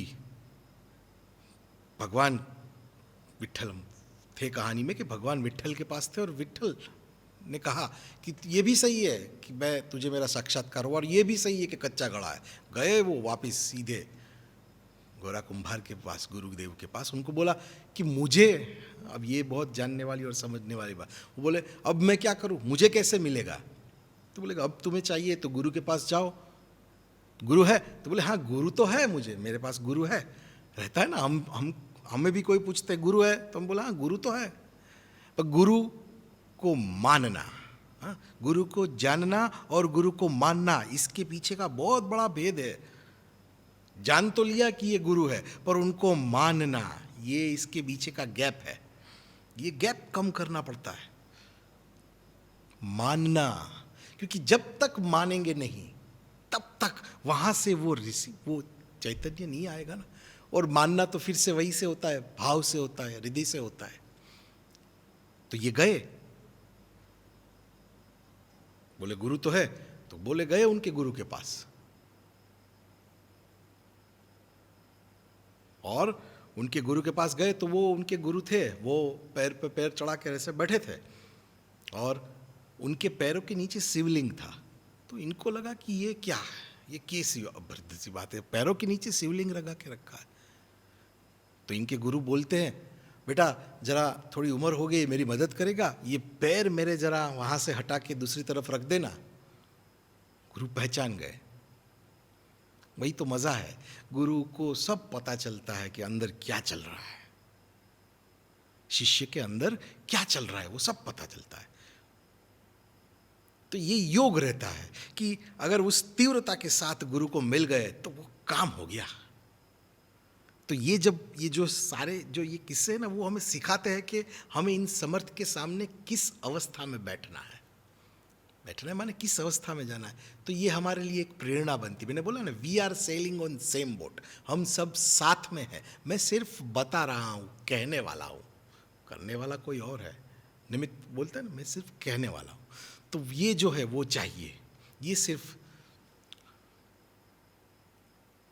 तो वो संत नामदेव वहाँ पे बैठे थे और उन्होंने अपने गुरु के पैर उठाए और पैर उठा के दूसरी तरफ रख दिए। जैसे ही दूसरी तरफ रखा, कहते हैं ऐसी वार्ता है, ऐसी कहानी है कि जैसे ही पैर रखे तो धरती में से शिवलिंग निकला। उन्होंने वहां से हटा के पैर दूसरी तरफ रख दिया तो वहां से शिवलिंग निकला। बोलते वहां से पैर हटा के तीसरी तरफ रखा तो वहां से भी शिवलिंग निकला। उनको पता चल गया कि मैं इनको समझने में गलती कर रहा था, अब तक इनको सिर्फ जाना था, अब मुझे इनको मानना पड़ेगा। ये शिव से भी कहते हैं ना, गुरु साक्षात पर ब्रह्म, साक्षात पर ब्रह्म है। तब उनको पता चला कि ये साक्षात पर ब्रह्म है और गुरु ने उनके पास ही ऐसी क्रिया करवाई। तब से एक बदलाव आया और तब से हुई वो जागृति की प्रक्रिया। और फिर आज जानते ही संत नामदेव का तो बहुत बड़ा नाम है। तो ये सारी वो किताबें हैं जो पूरी खुली है और उन्होंने कैसे लिया।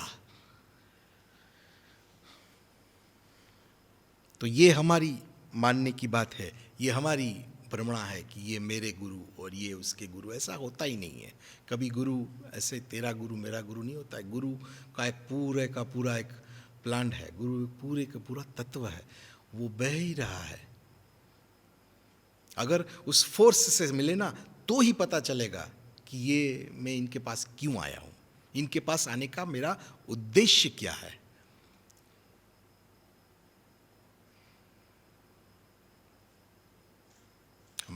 मेरे जीवन में मैं भी एक समाधिस्थ गुरु को मानता था। तो वो पूरी एक तड़प थी, माने वो एक पूरा भाव था उनके प्रति, पूरी श्रद्धा थी गुरु के प्रति और उनको पूरे भाव से मानते थे। पर फिर बाद में जीवन में जीवंत गुरु का आगमन हुआ। अब रहते हैं ना, ये गैप रहता है। अब थोड़ा अभी भी पता चला, ऐसा नहीं, अब थोड़ा पता चलता है कि गुरु के साथ रहे, समाधिस्थ गुरु के साथ रहे, पर वो थे तो भूतकाल में ही ना हम। अब जब तक जीवन माने जब तक हम वर्तमान में नहीं आते तब तक वर्तमान के गुरु को भी नहीं पहचान सकते और तब तक वर्तमान के गुरु के पास क्या है, वो क्या बहा रहे हैं, वो कौन है, वो भी पता नहीं चलता है। तो तब तक पता ही नहीं चला कि ये कौन है। आके चले गए, आके सामने बैठे हैं, दर्शन कर लिया, सब हो गया, फिर भी पता नहीं चला कि ये क्या है, क्योंकि हम वर्तमान में नहीं रहते।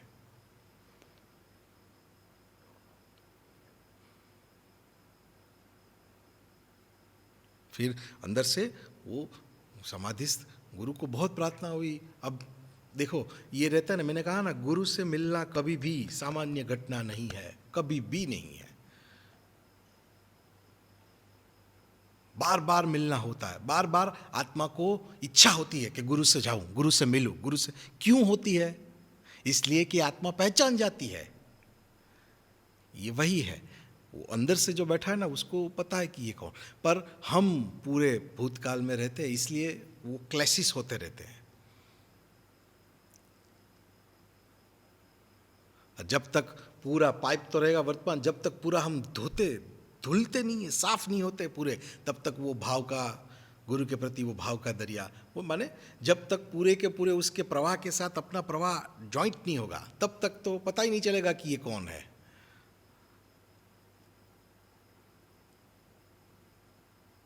तो वो पता ही नहीं चला। अब समाधि गुरु बता रहे जाओ बेटा जाओ, यही है।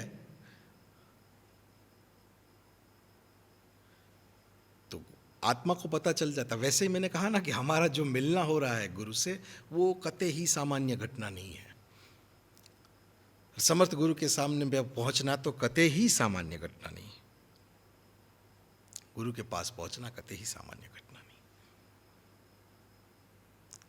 अति दुर्लभ घटनाएं हो रही है और हमारे सामने हो रही है, हमें उसे पहचानना पड़ेगा। हमें उसे वर्तमान में रहे अगर वो भाव रहा उनके प्रति, तो ही हम उस भाव का अनुभव कर पाएंगे, तो ही हमको पता चलेगा कि ये क्या हो रहा है। बाकी तो ऐसे घटना ही ले लेंगे, हो गई हो गई हो गई हो गई। मैंने तो आत्माओं का उद्विग, मैंने बोला ना, उत्थान हो रहा है।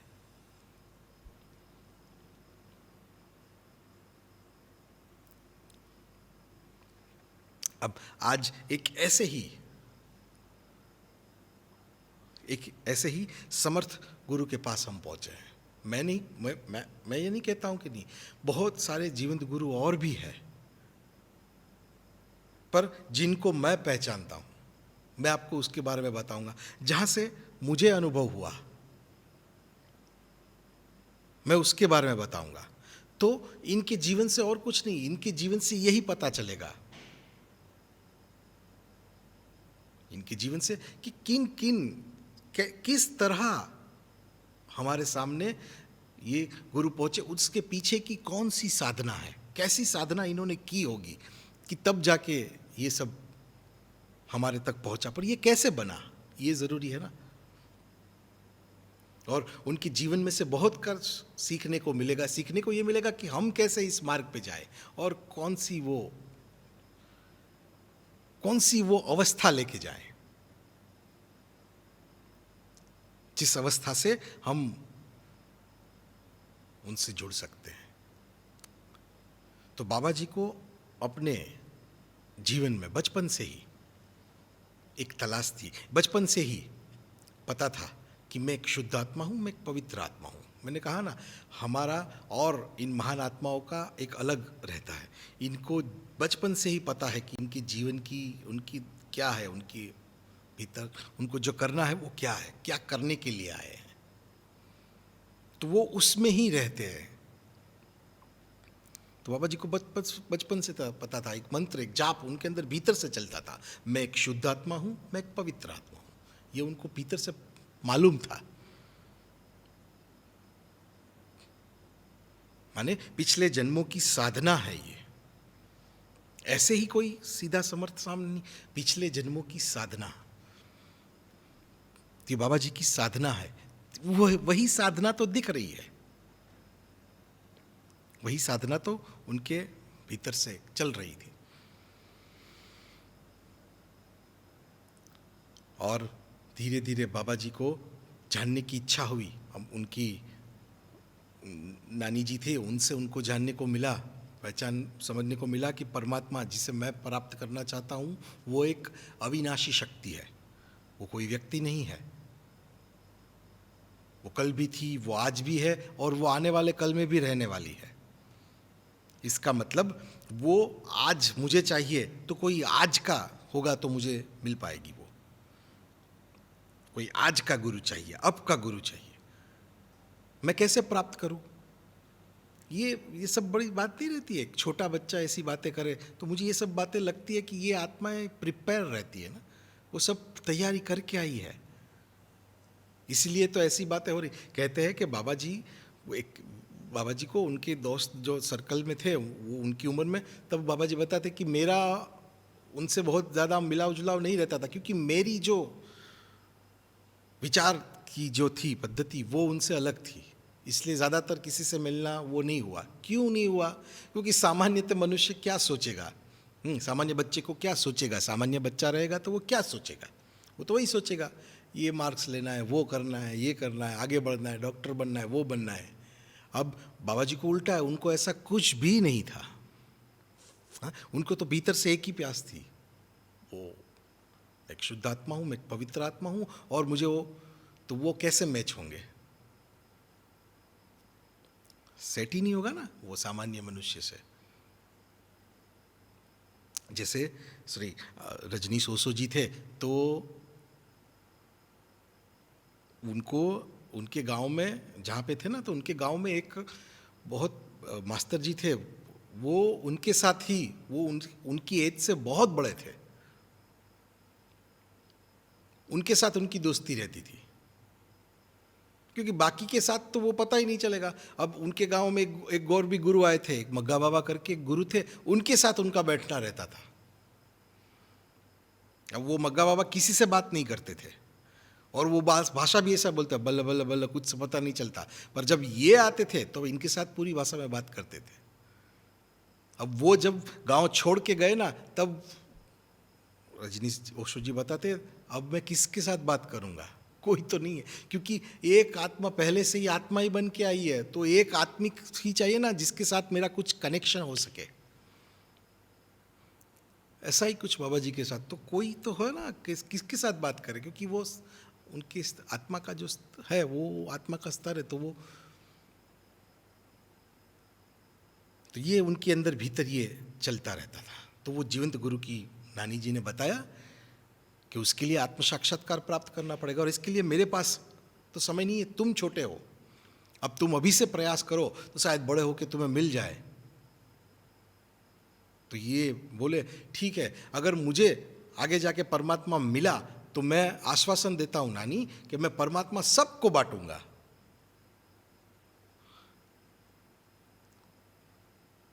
तो ये भी है ना कि आत्मा को सब मालूम है क्या करना है। ये छोटा बच्चा ऐसी बड़ी बड़ी बातें करे तो ये कुछ समझ में आए ना, ये असामान्य घटना है। इसीलिए मैं बता रहा हूं कि ये असामान्य घटना है, और कभी भी जीवंत गुरु सामान्य है ही नहीं। और इनकी तलाश शुरू हुई, एक जीवंत माध्यम को ढूंढने की तलाश, तीव्रता, वो जो चाहिए ना, ये इनकी शुरू हुई। कोई भी जो भी कहता था वहां पे जाते थे, जो भी बोलते थे वो करते थे।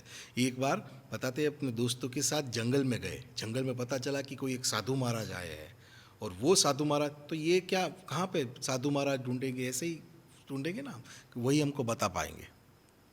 तो वो गूंज रहता है, वो खाने के लिए दोस्त सब लोग गए थे, पर इनका इंटरेस्ट इसमें नहीं था, इनका इंटरेस्ट था उस साधु महाराज को मिलने में। गए वहाँ पर, और वो जो साधु महाराज थे, वो साधु महाराज के पास ढूंढा, सब दोस्त लोग तो वो गूंज खा ढूंढ रहे थे, ये गए तो वो पीछे मंदिर के पीछे, झाड़ के पीछे वो साधु महाराज बैठे थे, और जैसे ही साधु महाराज ने इनको देखा, और साधु महाराज ने कहा, तुमको जो लूटना है वो यहाँ पे नहीं है, हिमालय में है, तुम्हें हिमालय जाना पड़ेगा, भागो यहाँ से। ऐसा धक्का मार के उनको भेज दिया। माने ये जो रहते हैं ना, इनको पहले से ही पता है, इनका सब प्लानिंग है, उनको उनकी दृष्टि से देखने वाले पहचान जाते कि ये कौन है। जैसे महात्मा बुद्ध के जन्म के वक्त उनके वहां पर असित मुनि करके गुरु आए थे,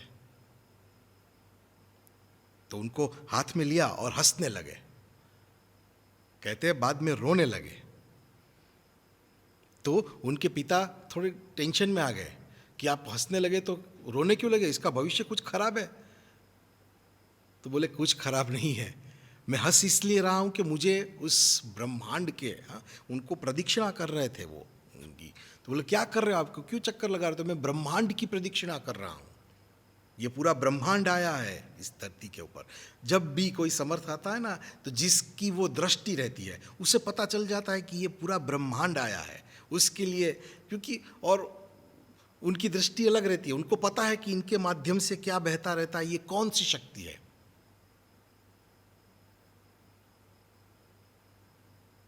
जैसे बाबा जी अपने गुरु से, जब ब्रह्मानंद स्वामी करके गुरु थे, उनसे जब जाना हुआ उनसे तब बाबा जी उनके पैर छू रहे थे, तो ब्रह्मानंद स्वामी ने कहा, अरे तुम मेरे पैर मत छुओ, पैरों के नाखून के बराबर भी मेरी हैसियत नहीं है।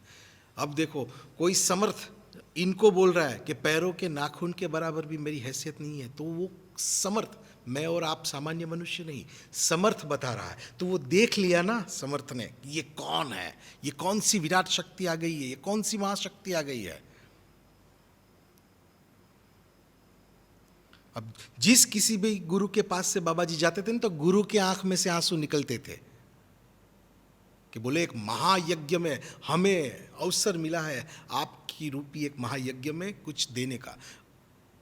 तो जब भी कोई ऐसी महान आत्मा जी थी, वो रो रहे हैं, ये थे वो शिष्य। हाँ, एक ऐसे शिष्य जिसे जो जाता है तो गुरु की आंख से आंसू निकल जाता है। बताते बाबा जी जितने गुरु से मिले ना, कोई गुरु कहता है मेरा सर्वस्व लूट के लेके जाओगे,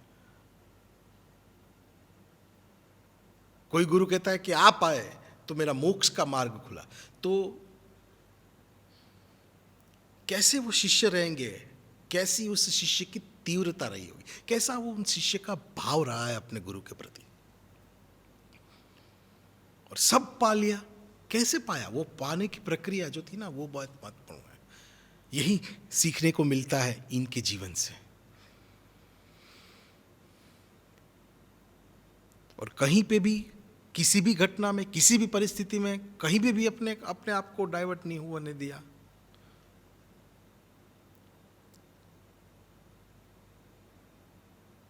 ये बहुत बड़ी घटना है। तो ये जो हम थे कि असित मुनि थे, वो बोल रहे थे ब्रह्मांड की प्रदक्षिणा कराओ। तो ऐसे ही बाबा जी को जिन्होंने पहचाना है, वो वही बोल रहे हैं कि आप, मैं आज फिर से आपको एक जीवंत माध्यम के बारे में बता रहा हूं, ताकि हम उस जीवंत रस्सी को पकड़ के चढ़ सके। और कैसे चढ़े, वो उनके जीवन से ही पता चलेगा कि कौन सा भाव उन्होंने रखा था, कि जिस जैसा भाव हम रख पाए।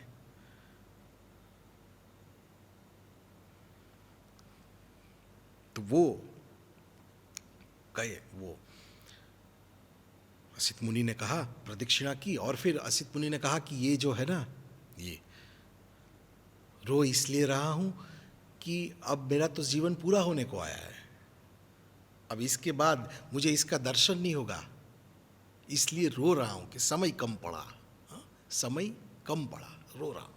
और हंस इसलिए रहा हूं कि इसके एक दर्शन तो हो गए मुझको, मैं खुश हूं, परमात्मा के दर्शन हो गए मेरे को, ईश्वर के दर्शन हो गए मेरे को, मैं खुश हूं, मैं प्रसन्न हूं, इसलिए मैं हंस रहा हूं।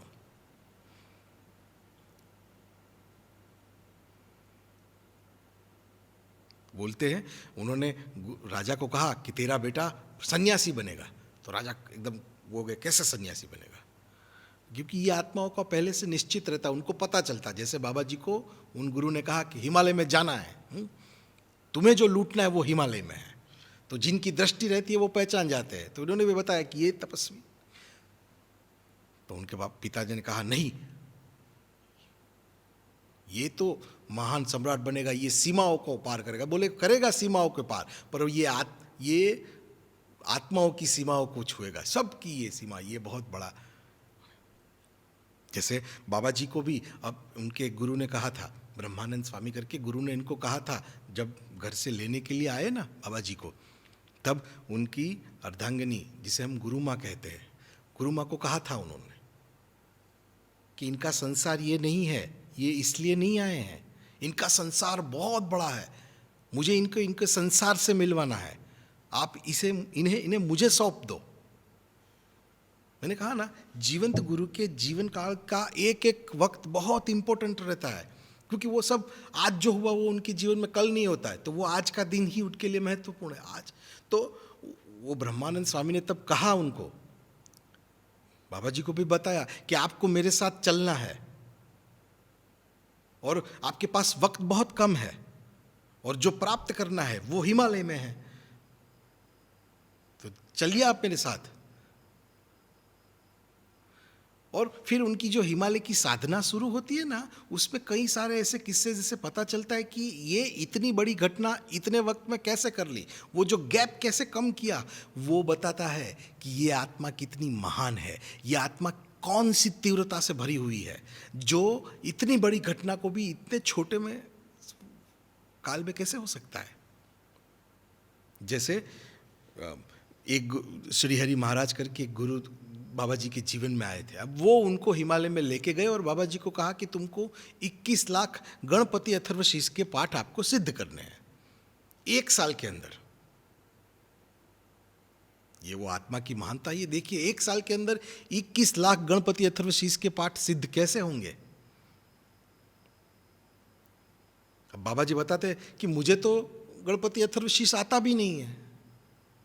मुझे ये बात बहुत ही बाबा जी के बात में सीखने को मिली। तो आता भी नहीं, तो उनके गुरु ने बोला देखो जिस वक्त मैं जो बोल रहा हूं उस वक्त गणपति अथर्वशीष का पाठ जब मैं कर रहा हूं तब उसमें से एक चैतन्य निकलता है। मैंने बताया ना, गुरु कभी शब्द बोलते ही नहीं है, गुरु चैतन्य ही बात है। तो बोले वो चैतन्य को पकड़ो तो अर्थ समझ में आएगा। अर्थ समझ में आएगा तो पता चलेगा कि क्योंकि कोई भी गुरु किसी भी शिष्य को कभी भी गणपति अथर्वशीष का पाठ नहीं सिखाते, क्योंकि उससे चित्त अति शुद्ध हो जाता है और फिर शुद्ध चित्त से जो बोले वो हो जाता है। अगर शिष्य कुछ गलत करता है तो वो गुरु के ऊपर आता है, इसलिए गुरु सिखाता नहीं। उनके गुरु ने भी बताया मैं सिखाऊंगा नहीं, पर तुम सीख सकते हो, तुम्हें सीखना है। हर जगह पर मुझे ये पता चलता है ये कैसी आत्मा, ये कैसी प्रिपरेशन, वो उनके भीतर वो कौन सा भाव रहा होगा, कैसी महान आत्मा है कि लेके गए गुरु। और वो भी ये भी सोचने वाली बात है, जब बाबा जी को ये श्री हरि महाराज मिले ना तब उनको संकेत आया था कि हिमालय के नामसाई शहर पहुंचो। अब बताओ संकेत आया, अब आपको कुछ नहीं मालूम, निकलना है आपको, बस जाना है कि नामसाई शहर पहुंचो। कहाँ पे पहुंचना है, हाँ कोई कुछ तो हो, नामसाई शहर। और बाबा जी निकल भी गए। आत्मा कितनी, वो आत्मा की तीव्रता कैसी रहेगी, आत्मा उस शरीर के ऊपर कितना उस कंट्रोल रहेगा कि वो आत्मा चली गई और नामसाई शहर तक पहुंच गई। हमारे लिए सोचो, हमें कोई बुलाए आ जाओ हिमालय में, तो हमारे पीछे कितने सवाल अपने अंदर शुरू होंगे। कहाँ जाएंगे, कहाँ रहेंगे, कौन है, कहाँ ढूंढूंगा, ये सारे बहुत सारे सवाल हमारे अंदर चलेंगे ना। वहाँ का पहुँचने का रास्ता, खाना पीना सब हमारे पीछे का सब रहता है ना। कपड़े कौन से रहेंगे, ना ठंड रहेगी ना वो रहेगी। हम सोचो हमारा प्लानिंग कितना बड़ा रहेगा। बाबा जी एक थैला लेकर निकल गए, तो वो ये बताती है ये वो आत्मा है, उसकी ये तैयारी है ये आत्मा की। तो बाबा जी की आत्मा तैयार थी, गए हिमालय में। और नामसाई शहर में भी श्री हरि महाराज भी, वो भी, ये सब बातें जब एक एक बातें खोलते तो पता चलता है। अब तुमने कभी श्री हरि महाराज को देखा, पहचान होंगे कैसे, ये सब रहस्य ही है। बोले पूरे दिन वहाँ पर एक नदी है जिसे लोहियात नदी कहते हैं, जहाँ पे कहते हैं कि परशुराम जी ने अपनी फरसी जो थी वो क्षत्रियों को मारकर वहाँ पे डुबाई थी, तो वहाँ का पानी आज तक लाल है, इसलिए उसको लोहियात बोलते हैं नदी को। तो वो वहाँ पे पहुँचे और वहाँ पे मेला लगा हुआ था पूरे दिन। शाम के वक्त एक झाड़ के नीचे श्री हरि महाराज मिले उनको। ये भी हम सुन लेते हैं, पर मुझे भी प्रश्न, क्या ऐसा यही श्री हरि महाराज है? तो वो शिष्य की आत्मा कितनी प्रिपेयर रही होगी कि पता चल गया कि यही वो गुरु है। और फिर प्रक्रिया शुरू हो गई, क्योंकि बहुत कम समय में सब कुछ करना है ना, इसीलिए मैं बताता, इसीलिए पता चलता है कि जीवंत गुरु के जीवन काल कितना महत्वपूर्ण है। तो श्री हरि महाराज उनको अपने साथ कहा कि तुम्हें मेरे साथ आना है और 21 लाख गणपति अथर्वशीष के पाठ को आपको सिद्ध करना है।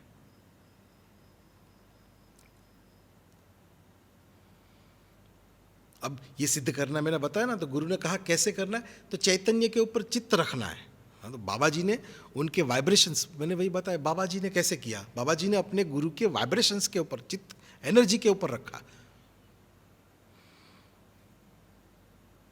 जैसे ही चित्त रखा तो कहते हैं बाबा जी को वो शब्द समझ में आना शुरू हो गए। पहले चैतन्य आया, फिर वाइब्रेशन, पहले वो आया, फिर शब्द समझ में आया और फिर वो पाठ उनको समझ में आया। और फिर बाबा जी ने वो गणपति अथर्वशीष का पाठ पूरा सीख लिया। अब सीखा एक अलग बात है और सीखने के बाद उसको सिद्ध करना ये एक अलग बात है। उसको सिद्ध भी किया। 21 लाख गणपति अथर्वशीष के पाठ बाबा जी ने सिद्ध किए, और वो भी 1 साल के वक्त में। अब गिनती करें तो ये भी मुझे लगता है गणपति अथर्वशीष का जो पाठ है वो आप एक बार उच्चारण करें तो पता चलेगा 21 लाख पाठ सिद्ध किया और श्री हरि महाराज ने कहा था राइट 1 साल के बाद मैं तुम्हें वापिस यहाँ पे छोड़ दूंगा। कैसे पता चलेगा? कैसे बाबा जी को कोई सवाल नहीं हुआ होगा, माने वो आत्मा कैसी होगी उसे कोई सवाल नहीं हुआ कि वापिस कहाँ पे आऊँगा, वापिस कैसे आएंगे, हाँ वापिस क्या होगा, और वहाँ पे सिद्ध कर भी लिया। मैंने बताया ना, समर्थ गुरु से मिलना ये अति दुर्लभ घटना है। अब ये बताता हूँ कि वो एक ही है, हाँ, जिसका इतनी महान तपस्वी शक्ति का ध्यान, उसकी साधना शिष्य के केवल आत्मा के ऊपर ही रहती है और कुछ नहीं। तो हम जब भी गुरु के सामने बैठे या गुरु के सामने आना हुआ तो इसका मतलब गुरु हमारे शरीर को नहीं देख रहे, गुरु हमारे हाव भाव को नहीं देख रहे, गुरु हमारे कहाँ से आए उसको नहीं देख रहे, गुरु किसी को भी नहीं देख रहे, गुरु अपने भीतर की सीधी वो आत्मा को देख रहे हैं। अब शिष्य भी उसी वक्त आत्मा बन के आया तो हो गया काम। एक आत्मा परमात्मा को देख रही है तो फिर प्रक्रिया होना शुरू हो जाती है।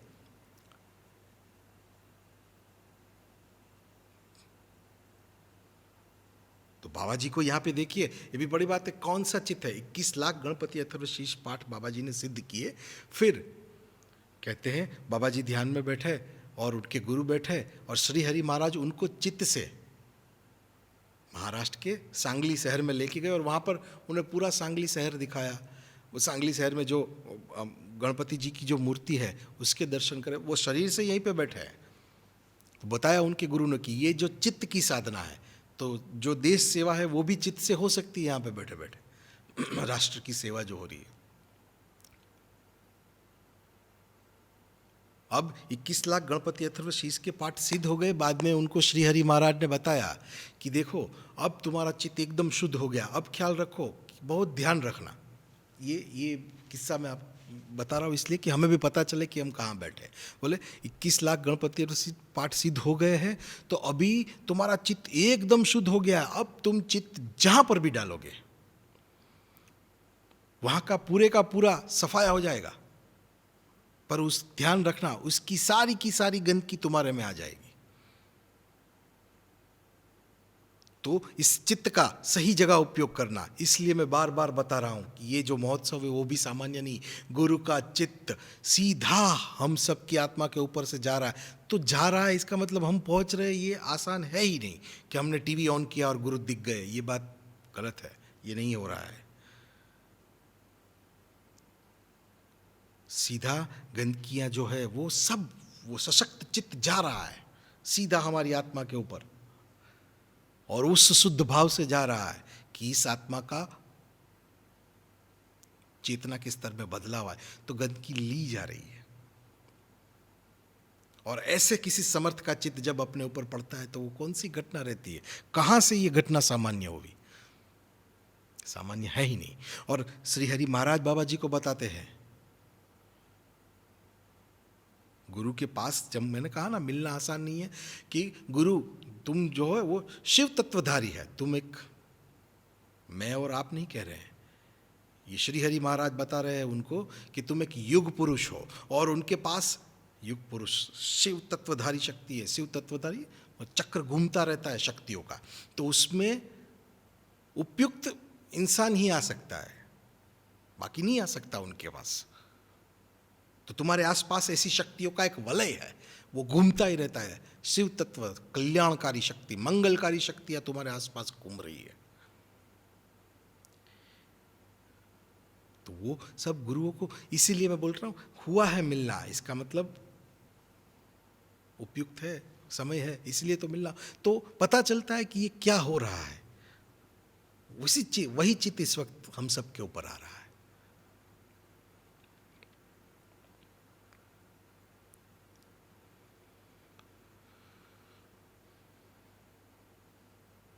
फिर वो पाठ सिद्ध कर लिया, फिर वापस वैसी घटनाओं से वैसे समाज में कोई आता ही नहीं है, क्योंकि वो चैतन्य को छोड़ के कौन इधर आएगा।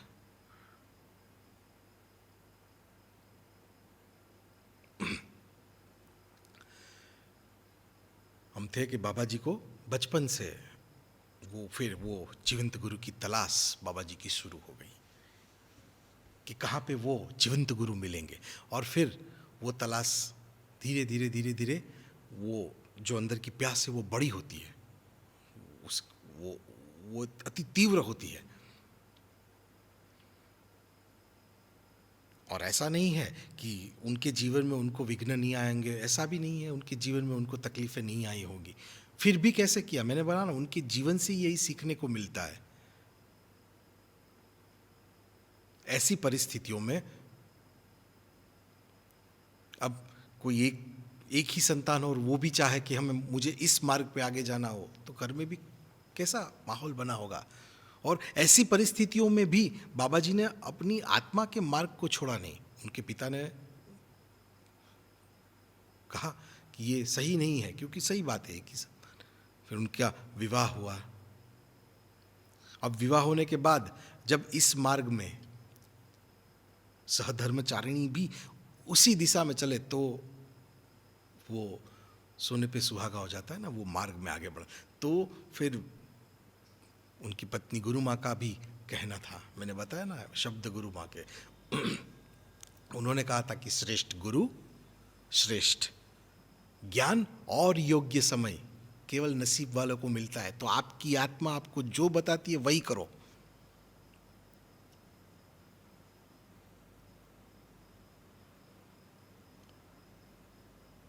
अब घर में से तो सबने ये सब हम बोल देते, पर ये जब उस लेयर पे देखते हैं तो कैसा होता है।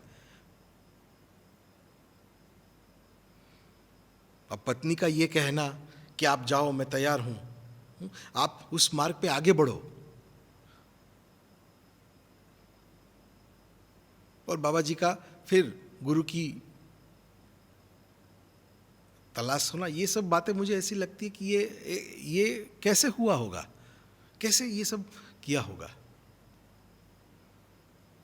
अब बाबा जी शादी के विवाह के बाद ब्रह्मानंद स्वामी करके गुरु उनको लेने के लिए आए थे, तो मुझे ये भी प्रश्न होता है कि बाबा जी जब उनके साथ गए तब, अब गए तो पता तो नहीं था कि कहाँ जा रहे हैं। अब यहाँ पर गुरु माँ को भी पता नहीं कहाँ पे आएंगे, और फिर इनकी तो नौकरी थी जो गवर्नमेंट, तो बदली भी हो सकती है। बदली होने के बाद ये कहाँ पे होंगे, किसको बताएंगे, मुझे ये सारे सवाल घूमते रहते। ये सारे सवाल नहीं है कि कब आएंगे, ये प्रश्न नहीं होगा, कहाँ जा रहे हैं ये प्रश्न नहीं होगा, लेके कौन जा रहा है, वो किन से मिले, कब वापिस आओगी, ये कोई भी प्रश्न उस वक्त उनकी पत्नी को भी नहीं हुआ। माने वो है, माने एक आत्मा को महान आत्मा के उद्देश्य में एक दूसरी महान आत्मा का संयोग है।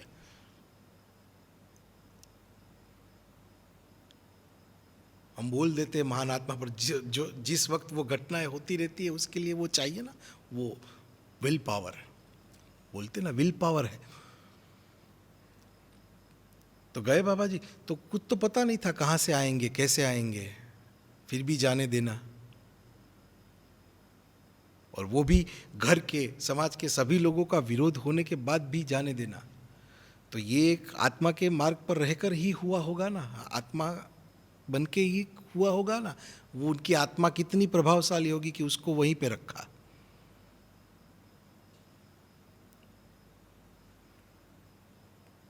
बाबा जी की ये तीव्रता दिन ब दिन बहुत बढ़ती गई। फिर बाबा जी को ध्यान में 3 चीजें दिखती थी, एक पशुपतिनाथ जी का मंदिर, एक शिव मंदिर, और एक कोई बाबा दाढ़ी वाले, लंबी दाढ़ी वाले बाबा दिखते थे। तो वो वैसे भी ये आध्यात्म में वही है कि कितनी देर हम आत्मा बन के रहे। मैं वही तो बताऊँ ना, हम we are sailing on same boat. तो बाबा जी हर वक्त आत्मा ही बन के रहे, तभी तो उनको दिखता था वो शिव मंदिर दिखना, वो बाबा जी दिखना। तो हर वक्त उनको बाबा जी को वो दिखता। यही तो है ना, वो गुरु के साथ रहने का फायदा ही यही है कि ये हर वक्त उसी आत्म भाव में रहते हैं। तो उनके साथ रहते रहते रहते रहते हमारे भीतर भी वह आत्म भाव जाग जाता है, क्या करने के लिए आए हैं। तो ऐसा क्या बताते ना, अब आत्म चेतना का अपग्रेड होना माने अब ऐसा कुछ कोई चमत्कार होगा क्या, ऐसा कोई चमत्कार नहीं होने वाला। शादी हुई, जन्म हुआ, बच्चे हुए, शादी हुई थी, ये सब कुछ तो चलेगा। ये चलते चलते भी प्रश्न हमको भी कई बार होते हैं ना कि क्या बदलाव आएगा, माने एक बड़ा सा चेंज आएगा। बड़ा सा चेंज माने वो क्या, ये तो सब जगह सामान्य जैसा चल रहा है वैसा ही सब हमारा चलेगा, पर उसके साथ रहते रहते भी हमें पता चलना कि हम एक आत्मा है, कोई चैतन्य रहता है, कोई वाइब्रेशंस रहते हैं, उनके साथ रहना, हमारे अंदर भीतर हमें कुछ महसूस होना, अपने अंदर से कुछ पता चलना, ये अलग है। बाकी तो जीवन सामान्य ही चलेगा।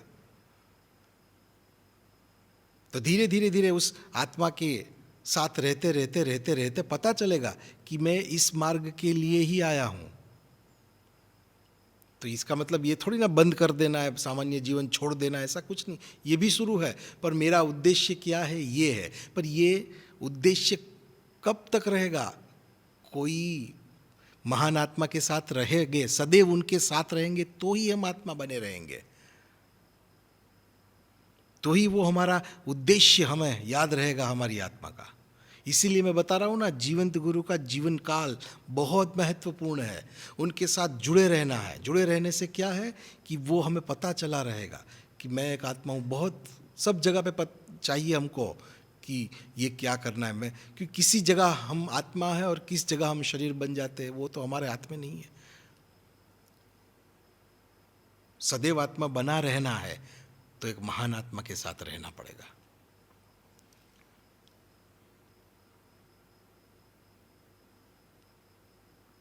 बाबा जी को ये 3 चीज़ें दिखती थी।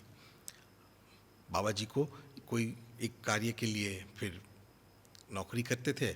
अब वो भी देखो, ये भी सोचने वाली बात है कि जब जिस वक्त बाबा जी ने नौकरी वगैरह छोड़ी, उस वक्त नौकरी कर रहे थे, उस वक्त भी अच्छी पोस्ट में थे। आज से बहुत साल पहले।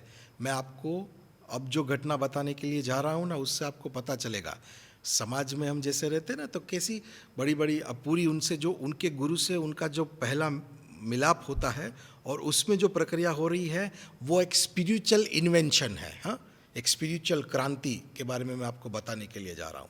ये एक आध्यात्मिक शोध। जैसे हम समाज में रहते हैं ना, तो जैसे हमको नहीं पता चलता है, कोई नई कार आई तो हमको पता चलता है, नई टेक्नोलॉजी आई तो हम किसी को बताते नहीं है, देख भाई ये नई कार आई, इसमें तो क्या क्या टेक्नोलॉजी है, देख तो सही, इसके फीचर्स तो देख। और कोई नहीं आता तो गाड़ी में बिठा के दिखाते, यार इसकी गाड़ी में ये है, ये है, ये है। हम उसकी कितना वर्णन करते हैं गाड़ी का, मेरी गाड़ी में ये है, ये है, ये एक नई गाड़ी आई है, बताते हैं ना सबको। वैसे ही क्योंकि हम समाज में, इसलिए अपने को पता चल रहा है। अब ऐसी ही एक स्पिरिचुअल इन्वेंशन हिमालय में भी हुआ है। तो ये जो हिमालय है ना, वो एक प्रयोगशाला है, माने वो एक संशोधनशाला, वहाँ पे भी हुआ है कुछ। वो क्या हुआ है वो आपको बताने के लिए जा रहा हूँ अभी।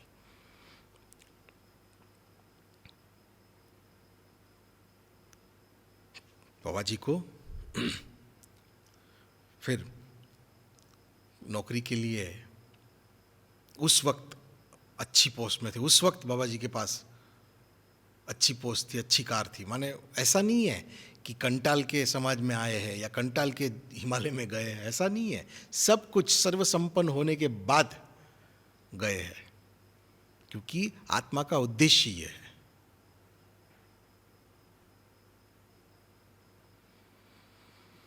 और फिर उनको एक बार नागपुर जाना हुआ। फिर वहाँ पर कोई बैंक की स्ट्राइक हुई और 3 दिन ऐसे ही थे। तो उनको लगा कि मुझे जो दिख रहा था उसमें से एक पशुपतिनाथ का मंदिर जो है वो तो पहचान वाला है, मैं वहाँ पे तो जा सकता हूँ।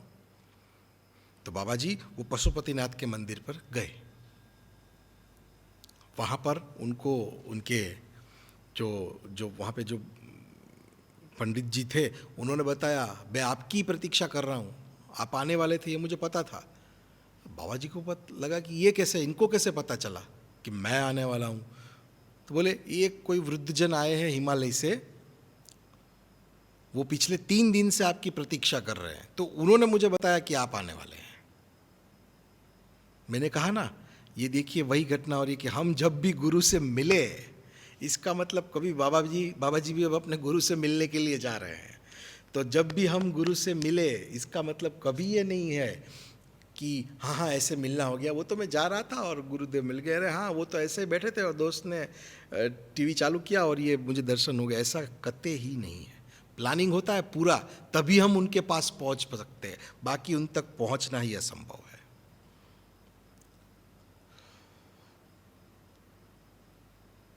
तो बाबा जी को भी उनके गुरु तक पहुंचना, तो उनको लगा कि ये कौन वृद्धजन है जो 3 दिन से, तो बाबा जी का कहीं पे भी रुचि नहीं थी कि वो क्या कर रहे हैं। रुद्र अभिषेक करवाना था, उनको भी बाबा की रुचि नहीं थी कि ये क्या कर रहे हैं इसमें। उनको वो वृद्धजन से मिलना था। वो वृद्ध से मिले और बताया, वो वृद्ध ने बताया कि देखिए मैं हिमालय में एक शिवू करके एक गांव है, वहाँ से मैं आया हूँ, और हमारे गांव में पहाड़ के ऊपर एक गुफा है, गुफा में एक बाबा जी ध्यानस्थ रहते हैं, और वो साल में एक ही, नाम तो हमको मालूम नहीं है पर हम उनको शिव बाबा कहते हैं, शिव का अवतार, हमको शिव बाबा कहते हैं। तो उन्होंने हर साल में एक ही बार बाहर आते हैं, तो वो लास्ट ईयर जब बाहर आए थे तब उन्होंने मुझे बताया था कि आपको मुझे उन तक पहुंचाना है, आपका नाम, आपका हाव भाव, आपका सब उन्होंने बताया था। अब बाबा जी को सब रहस्य में लगा कि ये कौन है कि जो मेरे बारे में सब जानता है। तो ये क्या हो रहा था? ये हो रहा था शिष्य को अपनी तरफ खींच रहे थे, शिष्य को अपनी तरफ लाने की प्रक्रिया हो रही थी। कभी भी समर्थ तक आसानी से नहीं पहुंचा जा सकता।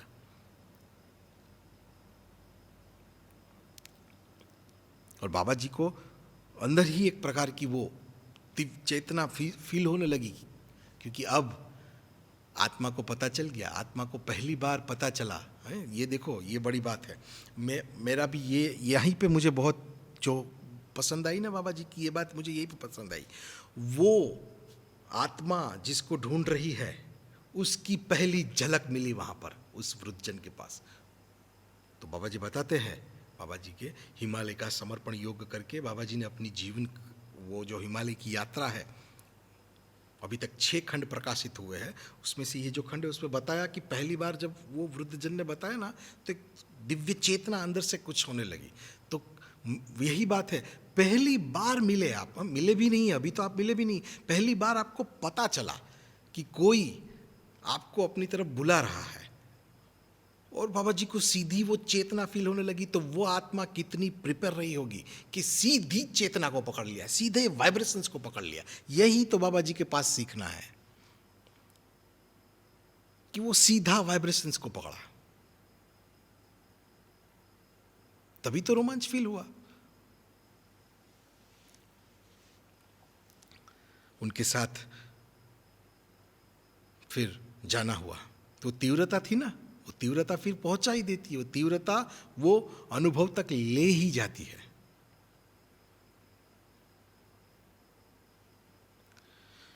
फिर बाबा जी को अपने साथ लेके गए। फिर 3 दिन की यात्रा के बाद वो वहाँ पर पहुँचे गांव में, और फिर वो रात को वहाँ पर उन्होंने, वहाँ पर शिव मंदिर था, वहाँ पे बाबा जी को आराम करने के लिए कहा, और फिर कहा दूसरे दिन सुबह आपको ऊपर हम वो शिव बाबा के पास लेके जाएंगे। अब ये जो मैं आपको जो भी बता रहा हूँ वो कोई फिल्म नहीं चल रही है, ये कोई फिल्म नहीं है, ये सत्य घटनाएं हैं, और जिसके साथ घटित हुई है वो भी जीवित है। ये रेयरेस्ट घटना नहीं है, ये नहीं लगता है।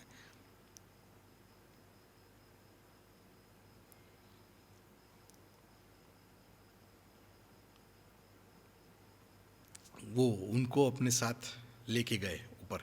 फिर बताते हैं बाबा जी के, मैं उनके साथ जाके जब जा रहा था तो आसपास बहुत ही सुंदर दृश्य थे, प्रकृति एकदम खिली हुई थी, पूरी तरफ चैतन्य एकदम फैला हुआ, माने पूरा प्रकृति एकदम बनी हुई थी, पर वो देख नहीं पा रहा था, क्योंकि अगर कहीं पे पैर गिर गया, क्योंकि इस तरफ भी खाई और इस तरफ भी खाई, ये कैसा मुश्किल रास्ता हुआ होगा। ऐसे मुश्किल रास्ते में भी जाना, अब जिसने बुलाया उसका कुछ फ़ोन नंबर वगैरह आपके पास कुछ नहीं है। ये हर प्रश्न मेरे को हर बार ये होता है। खैर छोड़िए कि ये कैसे हुआ होगा। वो आत्मा गई उनके साथ 3 दिन की यात्रा के बाद, माने वो फिर वहाँ पे भी जहाँ पे ऐसा मुश्किल रास्ता कि जहाँ पर आज हम साथ में मिलके भी जाने की कोशिश किए 4 लोग तो भी असंभव हो गए, वहाँ पर वो उस वक्त पहुँचे कैसे? हम सिर्फ इतना सुनते पहुँच गए, वो पहुँचे कैसे? वो भी उन तक पहुँचना, जैसे थे ना श्री पंडित राम शर्मा आचार्य जी थे, उनको महान गुरु सत्ताओं ने हिमालय से ऊपर बुलाया था, तब उनको बताया था कि हमारी ऐसी इच्छा है कि नीचे इस वक्त जहाँ पर सब ये है वहाँ पर हमारी साधना स्थली है, वो वहाँ हमारी तपस्या स्थली है, पर वो स्तर नहीं रहा, इसलिए हम ऊपर आ गए। पर हम चाहते हैं कि वहाँ से वहाँ फिर से उस साधना स्थली का निर्माण हो, इसीलिए हमने आपको यहाँ बुलाया है और इसीलिए आप यहाँ पर आ सके हो। तो ये जब बुलाते हैं तो उन तक पहुँचना होता है, तो ये तभी पहुँच सकते हैं जब ये बुलाते हो। बाकी इन स्थलों पे पहुंचा भी नहीं जा सकता, ऐसी जगह पे जा भी नहीं सकते। बाबा जी की यात्रा वहाँ पर पहुँचे और फिर वहाँ पे एक पत्थर के ऊपर बाबा जी को वहाँ पे उन्होंने बिठाया और फिर कहा कि सामने वो गुरुदेव है, वो शिव बाबा है, वहाँ पे आएंगे, आप प्रतीक्षा करो। बाबा जी सुबह से देख रहे, प्रतीक्षा की, आसपास प्राकृतिक दृश्य भी बहुत अच्छे थे, वो देखा। फिर शाम के वक्त वो जो गुफा थी ना, गुफा का मुख इतना छोटा था कि कोई आदमी खड़ा रह के बाहर निकल ही नहीं सकता था। अगर किसी को निकलना है तो मुंह ऐसा नीचे करके निकलना पड़ता था।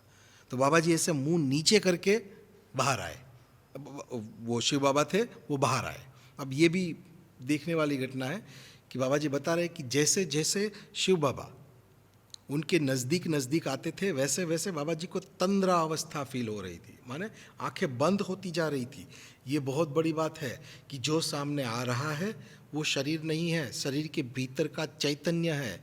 वो चैतन्य जब हमारे भीतर आता है, हमारे पास आता है, तो आत्मा को कितना आनंद होता है, कितनी मज़ा आती है। आत्मा को वो जो चाहिए था वो मिल रहा है, तो आत्मा, शरीर की आंखें बंद हो जाती है ना, तो आत्मा उस आनंद में रहती है। तो बाबा जी ने बताया वो तंद्रा अवस्था थी, उसका मतलब क्या था? उसका मतलब यही हुआ ना कि बाबा जी पूर्ण उस अवस्था में थे, वो एकदम शिष्य प्रिपेयर था सब कुछ लेने के लिए। तभी तो झलक मिली और आंखें बंद हो गई।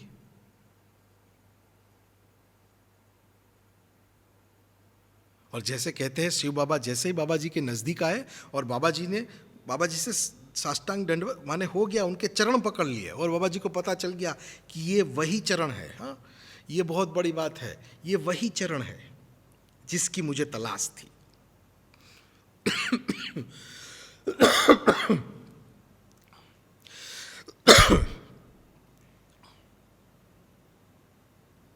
तो ये वही गुरु के चरण जिसकी मुझे तलाश थी।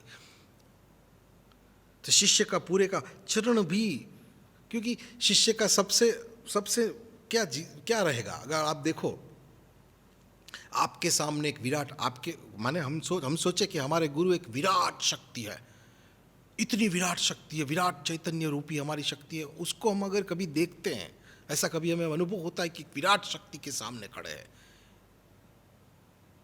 एक महान भगवान के सामने, महान ईश्वर के सामने, चेतना के सामने खड़े, तो उस वक्त हमारा भाव क्या रहेगा? हम तो ऐसे ही आंख बनकर ऐसे ही नीचे ही हो जाएंगे ना, हम तो छोटे, तो क्या करेंगे? अरे ये तो मेरी हैसियत नहीं, कौन हो आप, कौन सी शक्ति हो आप, इतने महान गुरु आप, तो हमारा सर अपने आप झुक जाएगा, अब अपने आप ही गिर जाएंगे हम, और गिरने के अलावा हमारे पास कोई हैसियत नहीं, क्योंकि इतने बड़े अस्तित्व के सामने हमारा क्या हैसियत, इतना छोटा अपनी हैसियत रहती है, तो हम गिर ही जाएंगे ना। और हम उनको थैंक्स भी कहेंगे, गिरने का भाव है तो हम थैंक्स कह रहे हैं कि अरे आपने मुझे बताया कि मैं कौन हूँ, आप कौन हो, आप आए तो पता चला कि मैं कौन हूँ, इतना छोटा सा हूँ। तो वैसे ही गिर जाते हैं इतनी विराट शक्ति के सामने। तो गुरु जो है वो एक विराट शक्ति है। तो बाबा जी को उसी वक्त पता चल गया कि ये वो विराट शक्ति है जिसकी मैं तलाश, गुरु के प्रति वो भाव, इसीलिए तो गुरु के चरण पकड़ लिए और पता चल गया कि ये वही चरण है जिसकी मैं प्रतीक्षा कर रहा हूं। तो ये कोई सामान्य घटना थोड़ी है, ये बताते हैं कि वो किस अवस्था में गुरु से मिले होंगे। फिर बाबा जी को वो अपने साथ गुफा में अंदर लेके गए और फिर बाबा जी को कहा कि यहाँ पर मैं पिछले 40 सालों से साधनारत हूँ। मेरे गुरु ने मुझे कुछ शक्तियाँ दी थी संभालने के लिए और कहा था कि जब उनके गुरु इस धरती पर आए तो उनको ये शक्तियाँ वापस देनी है। तो कल ये मैं सारी की सारी शक्तियाँ आपको वापस दे दूँगा। अब ये शब्द जरा सुनने लायक है। मेरे गुरु ने, माने वहाँ शिव बाबा ने कहा उनके गुरु ने उनको कहा था कि ये शक्तियाँ आपको संभालनी है। और संभालना माने संभालना कोई आसान चीज़ नहीं थी, कठिन शक्तियों को संभालना। मैं बता रहा हूँ ना, जीवंत गुरु मैं बार बार बता रहा हूँ ना। देखिए ये शक्तियाँ रहती है, वो किसी पुस्तक में नहीं, वो कैसे नहीं रहती, कुछ नहीं है। उसके लिए जीवंत माध्यम चाहिए। तो गुरुओं ने भी उनको बोला, शिव बाबा ने कहा कि ये संभालना कठिन था, आसान नहीं था, फिर भी इतना कठिन कार्य हो गया क्योंकि गुरु के प्रति भाव था। बहुत बड़ा कठिन कार्य भी हो जाता है क्योंकि वो उस चेतना के प्रति दिव्य भाव, उस चेतना के प्रति हमारा भाव वो कार्य करवा लेता है। तो वो चैतन्य किसी पुस्तक में नहीं, जीवंत व्यक्ति में उन्होंने रखा था। 40 साल तक संभाल के रखा था। ये बहुत बड़ी बात है। उस शरीर में संभाल के रखा, बोला कल वो मैं तुम्हें दे दूंगा। और कल फिर मेरा कार्य पूर्ण हो जाएगा। बताया कि मैं भावनगर का रहने वाला हूं। मैं भी जीवंत गुरु की तलाश में इधर आया था और फिर यहां पर मुझे वो जीवंत गुरु मिल गए। फिर कहते हैं वो गुफा थी, वो गुफा में एक जगह पे कमंडलू था, थोड़ी लकड़ियाँ थी, थोड़ा ऐसा छोटी गुफा में तो ये सब कुछ पड़ा था। तो इसके लिए गुफा थोड़ी बड़ी लग रही थी। वो देखो वो माहौल कैसा रहा होगा। फिर बाबा जी को कहा कि कल सुबह वो सारा का सारा ज्ञान, सारा का सारा चैतन्य मैं आपको दे दूंगा। और फिर दूसरे दिन सुबह उन्होंने अंजलि रूप पानी हाथ में लिया और बाबा जी को पीने के लिए दिया और फिर उन्होंने बाबा जी के सर के ऊपर हाथ रख दिया। बाबा जी बताते हैं कि एक पूरा जो हमारी वो मेरुदंड रहता है ना, वहाँ पर हमारे चक्र रहते हैं, सातों के सातों चक्र रहते हैं।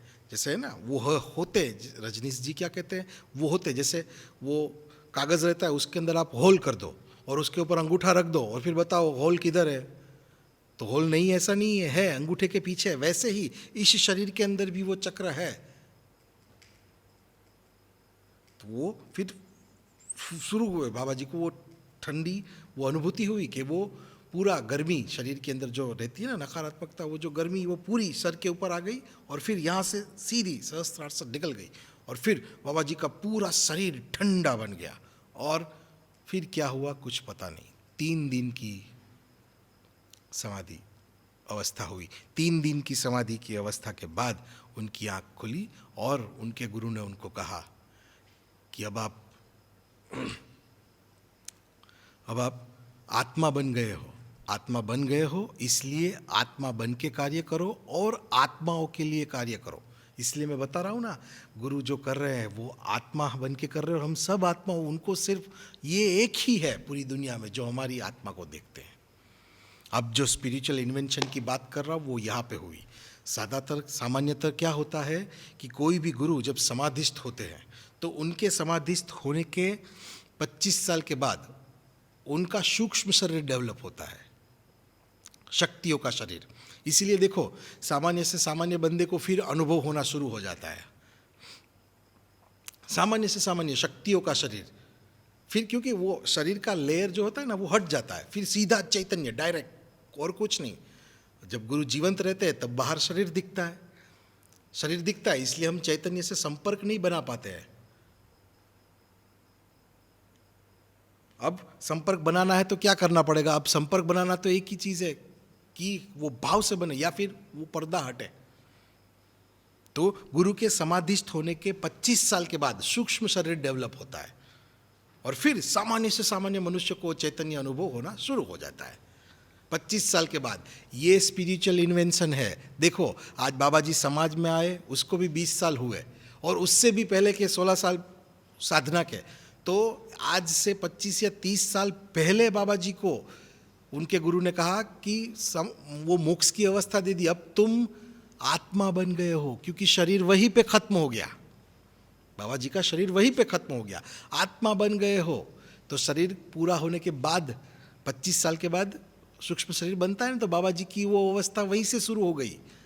तो आज ये पहले गुरु ऐसे हैं 25 साल के बाद, हाँ, आज ये पहले गुरु ऐसे हैं जो खुद भी जीवित है और उनका सूक्ष्म शरीर भी जीवित है। ये स्पिरिचुअल इन्वेंशन है, ये स्पिरिचुअल शोध है एक जो हिमालय में हुई है। और वो इस वक्त के लिए, मैं ये नहीं बता रहा हूँ कि ये गुरु महान है, पिछले ये नहीं हुआ, ये आज की आवश्यकता है। जैसे रहती ना आज की गाड़ियाँ हम बता रहते हैं, ये आज के समय है, ये गाड़ी ऐसी, आज गर्मी बहुत रहती है तो पहले से ठंडी, ये आज की आवश्यक, वैसे ही आज की आवश्यकता है कि गुरु भी जीवित है और उनका सूक्ष्म शरीर भी उपस्थित है।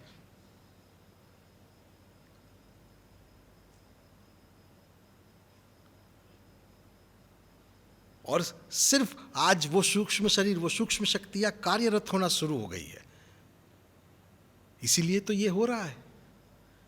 इसीलिए मैंने पहले बताया ना कि एक बहुत बड़ा अवसर है, ये आत्म उत्थान का अवसर है, क्योंकि अब सूक्ष्म की तरफ जाने का वक्त हुआ है।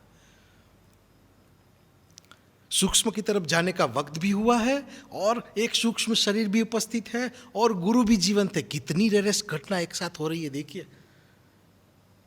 बाकी तो वो चैतन्य अपनी पकड़ में तो आने वाला नहीं है कभी भी, वो बहुत दूर है, अपनी पकड़ में कहाँ से आएगा वो, उसको पकड़ेंगे कैसे?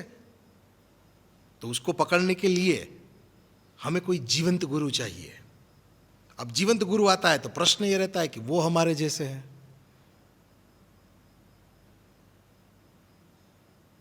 कहते हैं ना, जैसे साईं बाबा थे तो साईं बाबा के वक्त में वो बैलगाड़ियां थी तो साईं बाबा बैलगाड़ी में जाते थे। अब इस वक्त जो गुरु रहेंगे तो एक गांव से दूसरे गांव बाबा साईं बाबा बैलगाड़ी में ही जाते थे ना, तो आज का जो गुरु रहेगा वो तो मर्सिडीज में ही जाएगा ना, क्योंकि आज मर्सिडीज है। तो क्या आज भी गुरु क्या बैलगाड़ी में ही जाएगा? अरे गुरु किस में बैठ के जा रहे हैं वो महत्वपूर्ण नहीं है, महत्वपूर्ण है कि गुरु के अंदर से क्या बह रहा है, क्यों उसको सुनने की इच्छा हो रही है बार बार। जैसे थे ना नित्यानंद बाबा, अब उनको देखिए, आपको भी उनका फोटो, एकदम काले हैं, लंगोट पहनी, कपड़े भी पहने, और फिर भी उनको सुनने के लिए लाखों लोग आते थे। क्यों आते थे? अपने को तो सुनने के लिए 5 लोग भी नहीं आते, क्योंकि उनके भीतर वो चैतन्य शक्ति है। तो गुरु क्या व्यूज कर रहा है क्या, उससे कोई मतलब नहीं है। तो ये स्पिरिचुअल इन्वेंशन है, वो इस वक्त का है, ये वक्त की आवश्यकता है, इसीलिए ये स्पिरिचुअल शोध हुई है। और ये वक्त आने वाला था जहाँ डिप्रेशन, जहाँ ये महामारी फैलने वाली थी, जहाँ का अब समाधान होगा कि अब हाथ सब हम करते हैं महामारी से, अब ये और बढ़ने वाला है ये सब चीज़ें, तो अब हमें अपने स्तर को ऊपर लाना पड़ेगा। तो हम लाएंगे कैसे? उसके लिए कोई चाहिए तो कहीं ना। तो इसकी ये जो घटना थी ये मालूम थी गुरुओं को, तो वो हिमालय की प्रयोगशाला में आज से 800 साल पहले ये बनना शुरू हो गया था। कितनी पूर्व योजना है।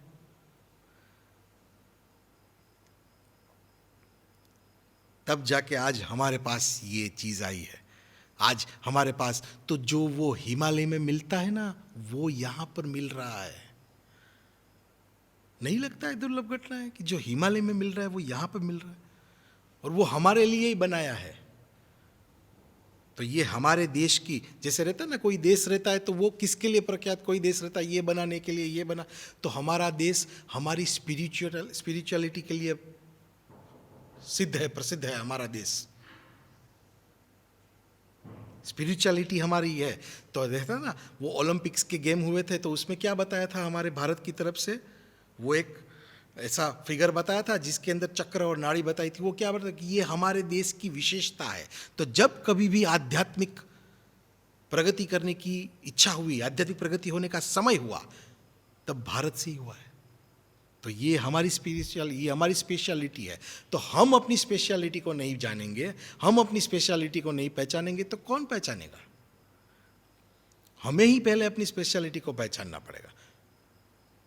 तो ये आध्यात्म, ये हमारी स्पेशलिटी है। और आज ये सही अर्थों में फिर से हो, जब भी ये कड़ी टूटती है ना, शब्द के बीच और अनुभूति, जब गुरु नहीं रहते तो सब शब्द रहते हैं, और जब गुरु रहते तब अनुभूति के साथ शब्द रहते।